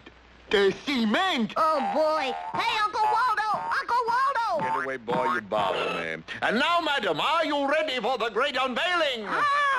Very well. Ta-da! What's this? I tried to tell you, Fillmore mixed the face cream with cement. Great gobs of goo! Yeah, isn't it? Oh, this is awful. One moment, madam, and you'll be free. If we wait more than a couple of moments, we won't be. How's that, Fillmore? Look who's coming. It's the sheriff. And that's his wife under that cement. All right, move along, you people. What are you scallywags doing? Just a little scientific experiment, Sheriff. And what's that? This is my cousin, Ermentrude Pickelheimer. Just over from the old country, doesn't speak English very well. Looks kind of familiar. Now, where have I seen that dumpy-looking figure and those big flat feet? That was more than the sheriff's wife could stand. She swung blindly at the sheriff and pitched off the platform. Hey, what's happening to her face? She's just cracking a little smile, Sheriff. Looks like she's cracking up. And with that, the hardened cement fell from the lady's face, unfortunately taking her eyebrows with it. Bernice, it's you! Let's get out of here. Why don't we take the truck, Uncle Waldo? I don't want to be slowed down. Charge! And our friends went lickety-split down the road, followed by the sheriff. Is he still following us, Hoppity? Following? He's gaining on us. He can't be. We just passed the county line. So did he. Yes, and the sheriff had good reason for his speed. He was pursued by his furious wife. Big flat feet, huh? Let's turn off here and fool him. I wouldn't if I were you. How come? Look at that sign. Oh, yeah. What does it say? It says Hootin' Holler, keep out. Keep out? With that poor man's Elliot Ness baying at our heels, this is no time to worry about trifles. Come on. Not exactly a trifle we gotta worry about, Uncle Waldo. It's a giant. The giant? Yep, the giant of Hootin' Holler. Don't be ridiculous, Hoppity. Giants are merely mythological manifestations of primitive folk fears. I think you better explain that, Waldo. Too many big words for you, Nicodemus. Oh, I understand it all right. I thought you might explain it to him. Yike! Oh, my sainted Aunt Agnes McGee. There really is a giant of Hootin' Holler, and he's enormous. Don't miss our next episode, Tree Top Tall, or Things Are Looking Up.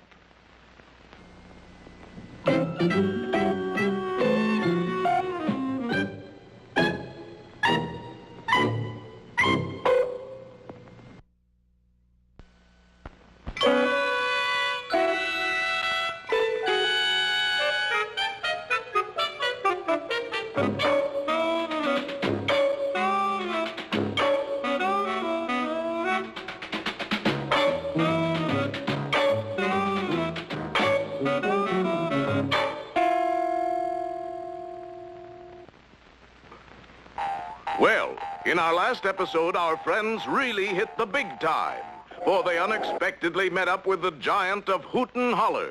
He's the large economy size, all right. Great snakes, listen to that voice, Manfred. Shh, I don't think he knows we're here yet. Let's tippy-toe away. Tippy-toe it is, Hoppity. Fillmore, what did you blow that thing for? Because you are standing on my foot. Do you realize what you've done, Bainbridge? Yeah, I got you off of my foot. You also drew the giant's attention to us. Uh-oh, he spotted us. Let's get out of here. Well, heaven knows they tried. But when Fillmore started to run, he tripped over Waldo's cave. And when Waldo started to run, he tripped over Fillmore. But just as a giant hand reached down to grab them, Hoppity Hooper bounced into the sea. You can't catch me. You can't catch me.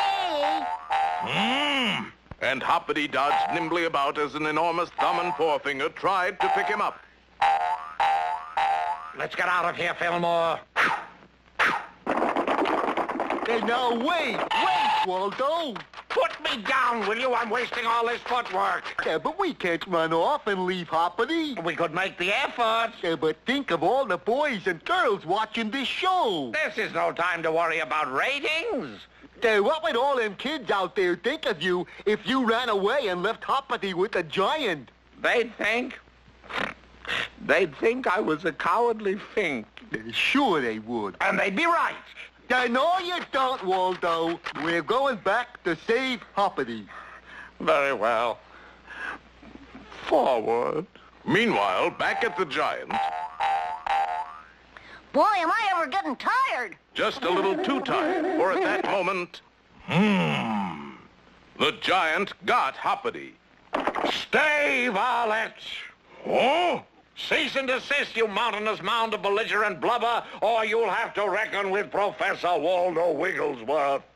And company. Yeah, come on, put him up. Then fight like a bear, won't you? Step over that line, I dare you. Oh, he's on my foot. Turn it off, Fillmore. Oh, yes, for heaven's sakes, turn it off. I can't stand it.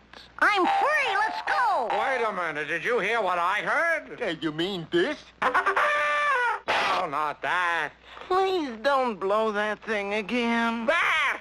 Does that sound like the voice of a big, ferocious monster to you? No, I guess not. Hey, Shorty, are you a big, ferocious monster? Well, no. In actuality, I'm just a big, lovable monster. But nobody ever stays around long enough to find out. You're not ferocious at all? Oh, heaven knows I've tried. I've really tried. I'm just not the type, I guess. Then how come you grabbed me? Well, I just can't stand little things hopping or buzzing or flitting around me. They drive me crazy. Oh, I'm sorry. Loud noises set my teeth on edge, too. I'm sorry. Then we're free to go? Oh, by all means. If you'll take them with you. Well, let's... Uncle Waldo, what is it? Hold it. It's coming now. Oh, for the land's sake, what is it? Shh. He's getting an idea. This is it.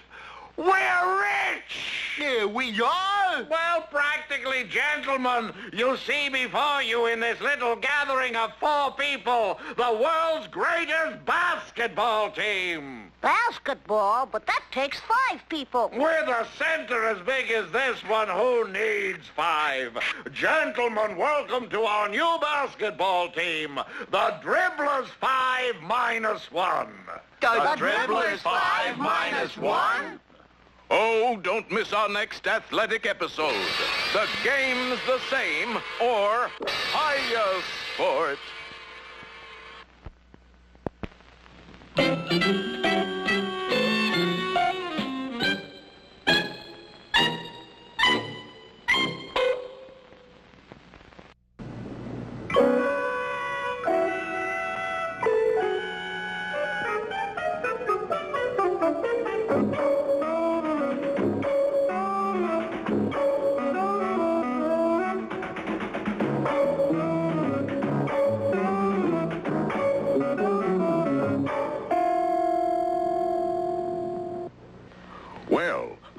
time around, our friends had met the giant of Hootin, Holler and found him to be the gentlest of creatures. Unless he happens to step on you, of course. Then he squashes you. But gently. Now, here's my plan. We'll form a basketball team, just the four of us. How about, Mr. What is your name? You can call me Tiny. Tiny? Yes. All my brothers are bigger than I am. Hey, if we had his brothers, we could start a football team. Oh, they're already on a football team. They're linebackers for the Chicago Bears. Now there's a team. Please, Egbert. Well, Mr. Tiny, how about joining our basketball team? Oh, I'd be delighted. Only what? what's a basketball? Oh, for sweet Nellie's sake. And so, retiring to a nearby clearing, Waldo had to teach the giant how to play the game. Now, the first thing you do is take the ball. Uncle Waldo, we don't have a basketball. I got a yo-yo. It's not the same thing, Ethelred. Now, what do we use for... Hoppity, my boy. Huh? Hoppity, it's all up to you. To do what?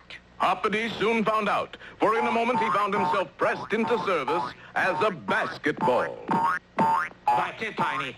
Keep him close to the ground. Bring it down the court. Make like a basketball regard. Okay, Professor. How's this? Ouch! What happened? I think he booted the ball, Waldo. My, that's smart. All right, let's try it again. How do you like being a basketball? It has its ups and downs. All right, Tiny, shoot! Sensational, Tiny. You'll make Wilt the Stilt wilt. There's just one problem, Uncle Waldo. Where are you going to find a pair of size 97 and a half basketball shoes? Where else? In a shoe store. But, mister, that's in my sign. I need those shoes. How much? Well, about the $50 ought to do it. Sold. Here, $5 in cash and $45 in tickets to the game tonight. Take it down, Marmaduke. Right, Waldo. But the name is Fillmore. Get your tickets right here for the game of the century, folks. The Dribblers 5-1 versus the Swamp City Beavers. Hurry, hurry, hurry. The game is about to start. This way, sir. Yours is the third seat over. Play ball! Pass it here! Pass it here! Well, what a game that was. The Swamp City Beavers were good, but every time they made a shot, 2-ton Tiny would stick his finger up through the hoop, and the ball would bounce out. On the other hand... There you go, Fillmore. Okay.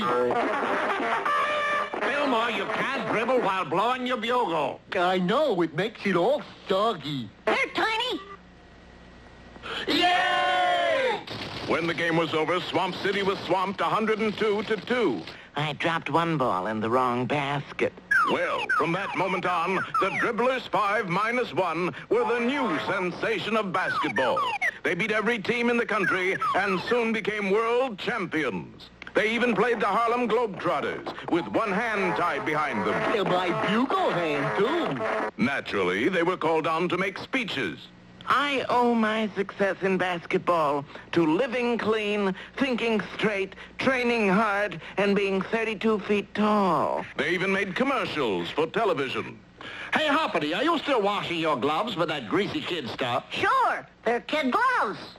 Oh, I've used this razor blade 22 times, and it still works. But you don't shave. No, I use it for sharpening pencils.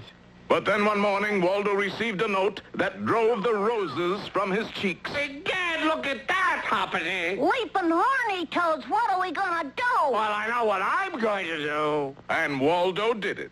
He fainted. Well, what can be in that mysterious note? We'll find out next time in Waldo the Weeper, or The Balls in the Other Court.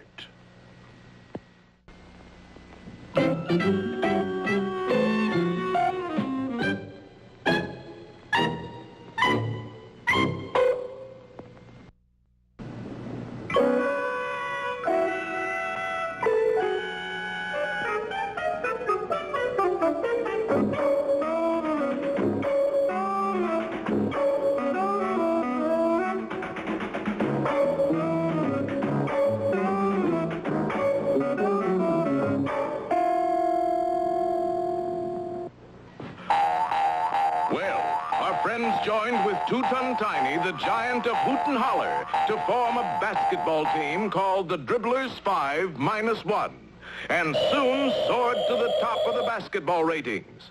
But at the pinnacle of success, Waldo received a note which moved him strongly and horizontally. Uncle Waldo! Yeah, he's fainted, Hoppity. Let me see that note. It's from 2-ton Tiny. And it says, I quit. Goodbye. Jumpin' Jenny Wren, this is serious. Oh, Hoppity, I had the most awful dream. I dreamed that Tiny quit the team. That was no dream, Uncle Waldo. He did. But we've got a big game tonight. We're playing the All-Stars in a benefit. I mean, it's a worthy charity. It's where am I? Right behind the 8 ball with the rest of us. But I wonder why Tiny's leaving us. Let's ask him. But why are you quitting, Tiny? I won't stay in a place where people sell other people. People sell people? Yes. Look at that. Giant sale. Big, big bargains. But that doesn't mean they sell giants, Tiny. They're not selling midgets. And how about that one? Giant clearance. Everything must go. I can take a hint. You mean? I'm going. The timid giant lumbered slowly out of town, leaving our friends in a quandary. This ain't a quandary. It's a chili bar. Meanwhile, in the locker room of the All-Stars... Well, boys, my idea worked. That big lummox has left town. Now, remember, the only player they got is the frog. Concentrate on Hoppity. Yes, they'll concentrate on Hoppity, and let's face it, Fillmore, we are not very good players. Oh, I don't know. Listen to this. Basketball players, I mean. But Waldo. Shut up and eat your beans, Tamerlane, and... What is it, Waldo? You got a hot enchilada? Move the plates, Fillmore. He's getting an idea. I got it! What? Mexican jumping beans. Mexican jumping beans? Like those there. Ain't they kind of little to play basketball, Waldo? Yes, but you're not Fillmore. Or miss, a large bowl of jumping beans for my friend. Si, senor, right away. Waldo, I don't think... I know, and it's just as well. Keep your fingers crossed, boys. I can't, Waldo. Why not? I keep dropping my fork. Under Waldo's watchful eye, Fillmore devoured a huge bowl of Mexican jumping beans. How you feel, Fillmore? Just great. Then, in just a little while, it was game time. Whatever you do, Fillmore, stay under this basket. Sure, Professor. Boy, those All-Stars sure look tough. Well, the All-Stars did concentrate on Hoppity, all 5 of them. Golly, I don't have a chance. Help! Here, Waldo! But, of course, Waldo missed the ball, and it bounced into the hands of a charging All-Star. Down the court he went. Stop, shot for the basket, and then... Yes, Fillmore knocked the ball right back out of the basket. And from that moment on, no matter how carefully the All-Stars aimed and shot, not one ball got through the hoop. That's what I call using your head, Fillmore. No, Hoppity. It's what I call using the old bean. The score was 0-0 with 5 seconds to go when a loose ball. Waldo picked it up, glanced at the charging All-Stars. Ah! Terrified, he threw the ball into the air, and it swished through the hoop just as the game ended. We win 2-0. Yay! Next day, by request, our friends were on their way back to Foggy Bog, Wisconsin.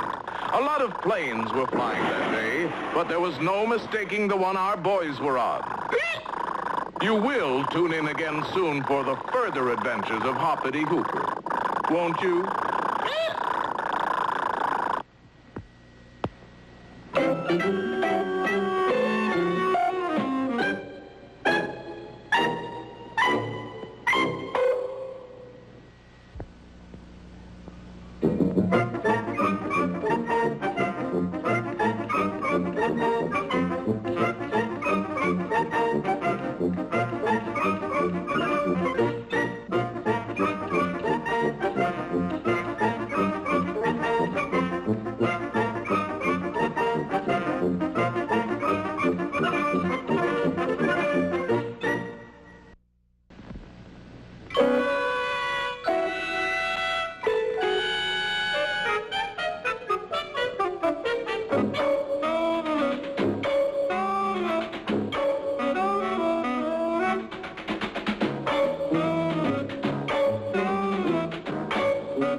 Well, before we begin our story, let's look at our cast of characters, shall we?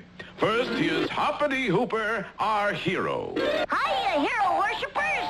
Next in line is Fillmore, the strongest bear in captivity. Captivity, Wisconsin, that is.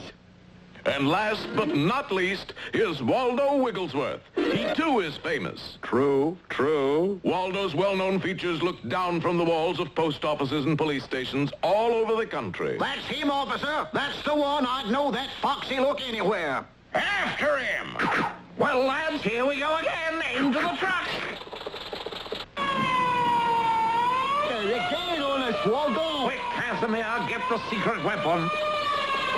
That's a secret weapon? It's an inflatable Waldo. An inflatable Waldo? Yeah, a balloon shaped just like Waldo. A balloon shape? Will you stop repeating the dialogue and pull the lever? Okay.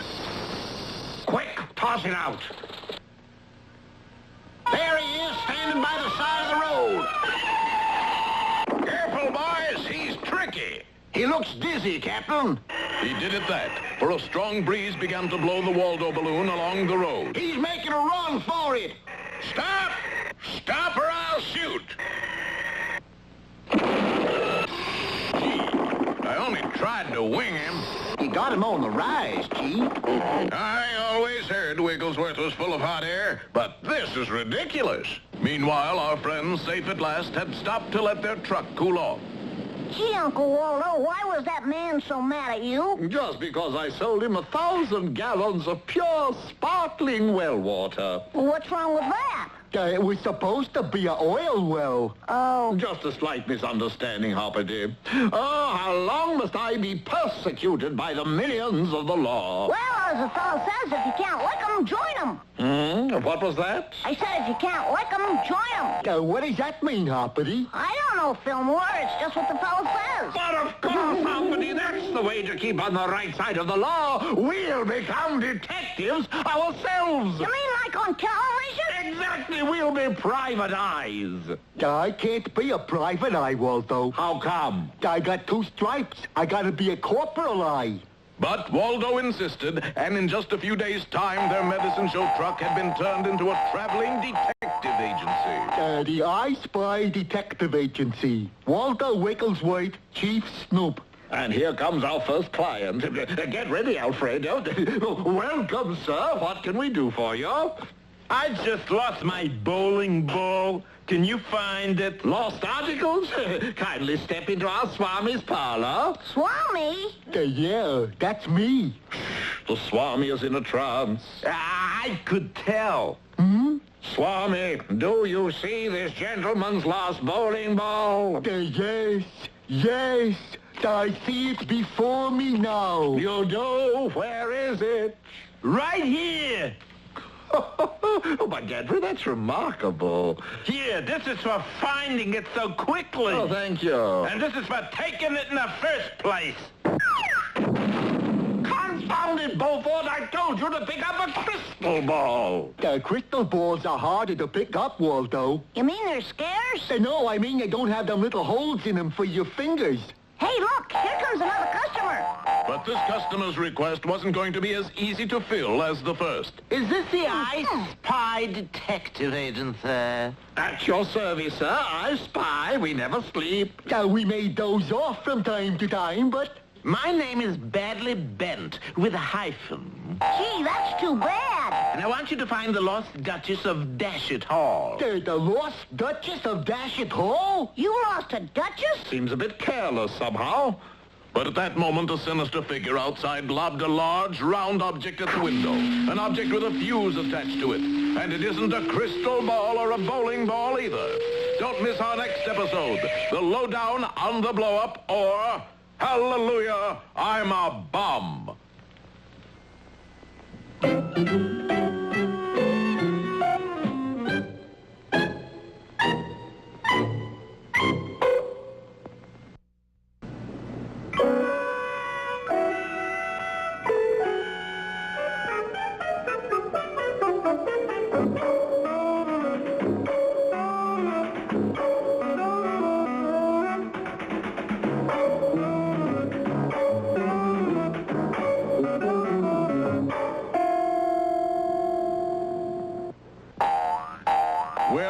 Hoppity's suggestion, Waldo has joined the forces of law and order by organizing the I Spy Detective Agency. And already they've got a big case. I want you chaps to find the lost Duchess of Dashet Hall. Duchesses are our specialty. They are? But at that moment, a mysterious figure tossed a large bomb with a sputtering fuse right at the window of the truck. No, let's get out of here! No, we mustn't panic. Let's remain calm. But... Now, the thing to do with bombs is to put them into a bucket of water, right? Right you are, old bean. Quick, Desmond, get a bucket. Okay, Waldo. Let's see, now where did I put that bucket? Hurry, Fillmore! Let's see, is it in here? No, that's the ironing board. We gotta put out the fuse. Couldn't we use something besides a bucket? It really isn't correct, old boy. Here's the bucket. Now fill it with water. Waldo, you know we don't have running water in the truck. There's a little stream just down the hill. Right. You see, Hoppity, you've got to be calm about these things. But that fuse is getting mighty short. Here you are, Waldo. Wait a minute, that bucket's empty. I wonder why. I think this is why. No bottom. Oh, my goodness. Now what? Isn't that infuriating? Things like this never happened to James Bond. Hey, I've got an idea. Yes? Why don't we just do this? That's a good idea. Let's do that. He's already done it, Egbert. Oh, yeah. Now, why would anybody want to toss a bomb into here? Well, it certainly helped the plot. And besides that... But who did it? Well, gentlemen, you certainly have a choice. These criminals are all after the missing Duchess. They were just trying to frighten you off the case. They did a pretty good job, too. Come on, Fillmore, be a man. Actually, you know, I'm more of a bear. All right, now tell us about the Duchess. How tall is she? She's 12 feet tall. 12 feet tall? Gee, that's twice as tall as Fillmore. And I'm big for my age. Well, that reminds me. How old is she? 120. Well, I'll say this. She'll certainly stand out in a crowd. But while Waldo was taking notes, a short distance away, a mean-looking band of cutthroats and thugs were listening to the leader of their gang, Lime Juice Louie. Well, it seems that Froggy type and his friends are out to find the lost Duchess. All those in favor of chastising him say aye. Aye. Opposed? No. Why do you vote no, Muggsy? On account I don't know what chastising means. Well, chastising means... and this. And this. Now, do you know what chastising means? I think I get the general idea. Now, let's see if I've got the picture. The Duchess is 12 feet tall, 120 years old, and was last seen wearing a hoop skirt and a powdered wig. What was she doing in America, Mr. Badly Bent? She was on loan from Great Britain. What? It's simple, Hoppity. We send them our old missiles, and they send us their old Duchesses. Oh. So our boys set out to find the lost Duchess of Dashet Hall. First, they searched all the beauty parlors. They checked all the ladies' Turkish baths. They even kept track of all the bargain sales. I tell you, I saw this hat first. No, you didn't, dearie. I saw it first. Ladies, I was wearing it when I came in. You came out of it. Well, Mr. Badly Bent, we tried anyway. Gee, we should have been able to spot a 120-year-old lady who's 12 feet tall. Yeah, with a hoop skirt and a powdered wig. And don't forget the big gold frame. What gold frame? The frame around the picture. Wait a minute. You mean the lost Duchess of Dashet Hall is a picture? Well, she certainly is. And there she goes now. She's being spirited away by Lime Juice Louie and his gang. Perhaps he's right. We'll find out next time in Portrait of a Thief or Lime Juice Louie Gets Framed.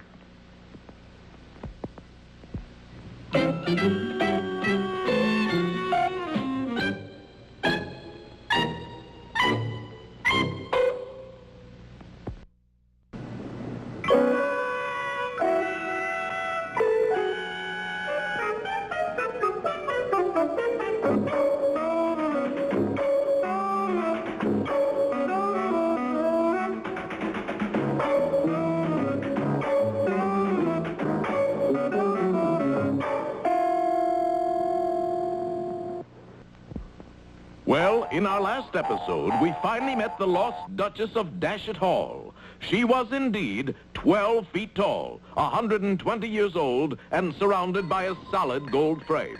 For the lost Duchess was really an enormous full-length oil painting worth a fortune. And right now, she's in possession of Lime Juice Louie and his band of cutthroats. That's us. Heavens, that was Lime Juice Louie and his band of cutthroats. I heard the man. But perhaps the audience didn't. Well, let's get after them. The charge! Hey, Louie, what's the idea of driving right by those guys? Now they're chasing us. Correct. They're chasing us right into a trap. What kind of trap, boss? Observe closely.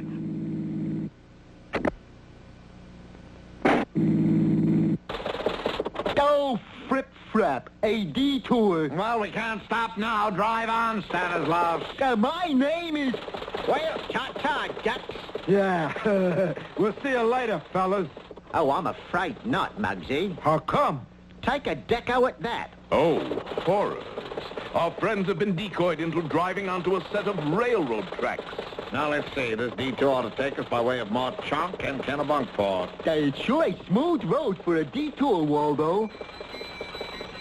What was that? Just a grade crossing. The grade crossing? Yike, we're on the railroad track. Quick, turn the wheel, Eustace. I can't, Waldo. We fit too tight. Gee, what do we do if a train comes along? We better decide in a hurry, chaps. Here comes one now. Step on it, Bunthorn. The name is Fillmore. It's going to be mud if you don't beat that train. Go! And Fillmore pushed the gas pedal to the floorboard. Slowly, the truck pulled ahead of the speeding train.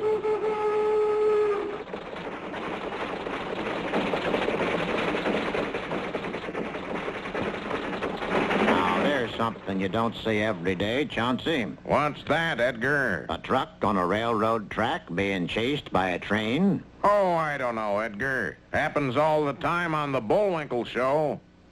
True. We're winning, Uncle Waldo. We're pulling ahead of the train. But just then... Oh, what is it, Fillmore? I don't know, Professor. I do. Look, we're running out of gas. And the train's gaining on us. Well, there's only one thing to do. I'm going to jump for it. And leave us to our fate? What kind of a hero are you? A smart one. You see that switch up ahead there? Yeah? I'm going to jump for it. What have you missed? You'll just have to change the name of this program to the Waldo Wigglesworth Show. Good luck, Hoppity. The Waldo Wigglesworth Show. Hoppity climbed out onto the running board, crouched, judged the distance, and at precisely the right instant...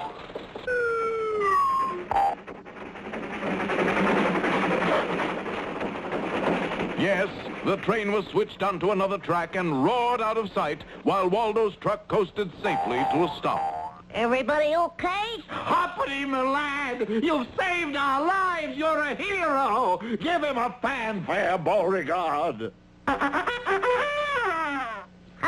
Shucks, that was nothing. There's only one thing that puzzles me, though. What's that? I wonder where that train is going to wind up. I'll tell you where. Right in the middle of another program entirely. Well, all's well and as well, I guess. What do you mean, N? You haven't found the lost Duchess yet. Gee, I almost forgot. And here's your chance, gentlemen, for here she comes now. Yes, far down the road, Lime Juice Louie's car was hurtling toward them. Gee, they'll have to go under that bridge, Uncle Waldo. Hoppity, are you thinking what I think you're thinking? I think so. No, Hoppity, it's too dangerous. I forbid it. I put my foot down. What's that for? You put your foot down in the wrong place. Well, what dangerous scheme does our hero have in mind? We'll find out next time in What's Cooking or Hoppity's Plots and Plans.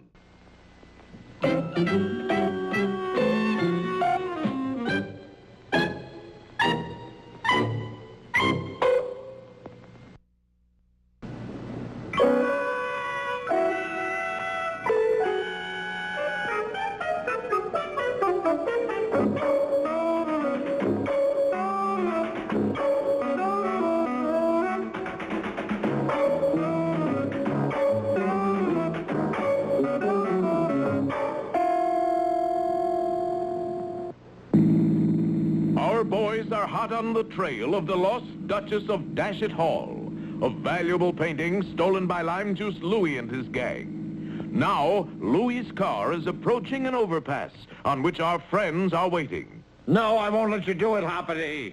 Do what, Waldo? When that car goes under the bridge, I'm going to swing down and grab the painting. But that's dangerous. But we'll save the painting. It's foolhardy. We're out with those crooks. It's out of the question. We'll get a reward. Let's go. So, when Louie's car went under the bridge... Hey, what happened? We've been on Froggle, that's what. You did it, Hoppity. Okay, fellas, pull me up. But the painting's too heavy. We can't lift you both up. Drop it, Hoppity. No, sir. Now that we've got it, we're not going to let go of it. Maybe Mr. Badly Bent could help us, Egbert. Yeah, I'll go ask him. No! Oh, Mr. Badly Bent. No, go! What is it, Fillmore? Never mind. Meanwhile, the gang had turned their car around and were heading toward our heroes. Hey, they ain't here. True, the only person near the bridge was a sign painter who was lettering a billboard. They must have snuck off on a side road, Louie. Well, on with the chase. Yoicks, tally-o, and all that rot. Did it work, Hoppity? Like a charm, Uncle Waldo. Quick, into the truck. And on to Dashet Hall. And a short time later, our friends entered Dashet Hall, ancestral home of the Earl of Cloves. There you are, sir. The lost Duchess returns. I say, chaps, that's splendid. Now, let me just get rid of that dreadful painting. You didn't want the picture? Of course not, little green one. I wanted the frame. It's solid gold, you know. Oh, boy. What about the reward? Oh, yes, of course. Tell you what, you can have the picture. Thanks for nothing. He ain't exactly a heavy tipper, is he? Well, anyway, we've got this keen, big picture. Oi, chaps. I'm from the Manchester Guardian. Like to take your picture for the morning edition. Why, certainly, young man. The name is Wigglesworth, W-I-G. Doesn't he sound familiar to you? Yeah, I think it's really Alfred Hitchcock. No, but I've heard that voice somewhere. Now, I'd like you to pose with your hands up in the air, please. Our hands in the air? Why? This is why. It's Lime Juice Louie. What do you say, Hoppity? Shall we jump him? No, I think we ought to put our hands in the air. He can't get all of us. Hoppity's right, Fillmore. Put your hands up. Well, that takes care of Lime Juice Louie. It also takes care of the lost Duchess. So what are we going to do with a painting with a big hole in it? Leave it to Uncle Waldo, I guess. Hmm? Look. Yes, Waldo was getting an idea. And so now, if you happen to be in Foggy Bog, Wisconsin, any Saturday afternoon, drop by the fairgrounds and you'll hear... Step right up, folks. 3 sponges for a dime. Dunk the Duchess and win a prize. Right this way. Oh. Oh. Oh, this is most humiliating, Hoppity. You mean getting hit with sponges, Louie? No. Working at an honest job. It just ain't my nature. And as the sun sinks slowly behind our soggy scenery, we take leave of our friends once more. With saddened hearts and tear-filled eyes, we... Now, wait a minute. We're coming back again with another story. Sure, we'll be back before you can say toy boat 3 times real fast. Toy boat, Well, watch for the further adventures of Hoppity Hooper. Toy boat, Tordo boy, Toy boy.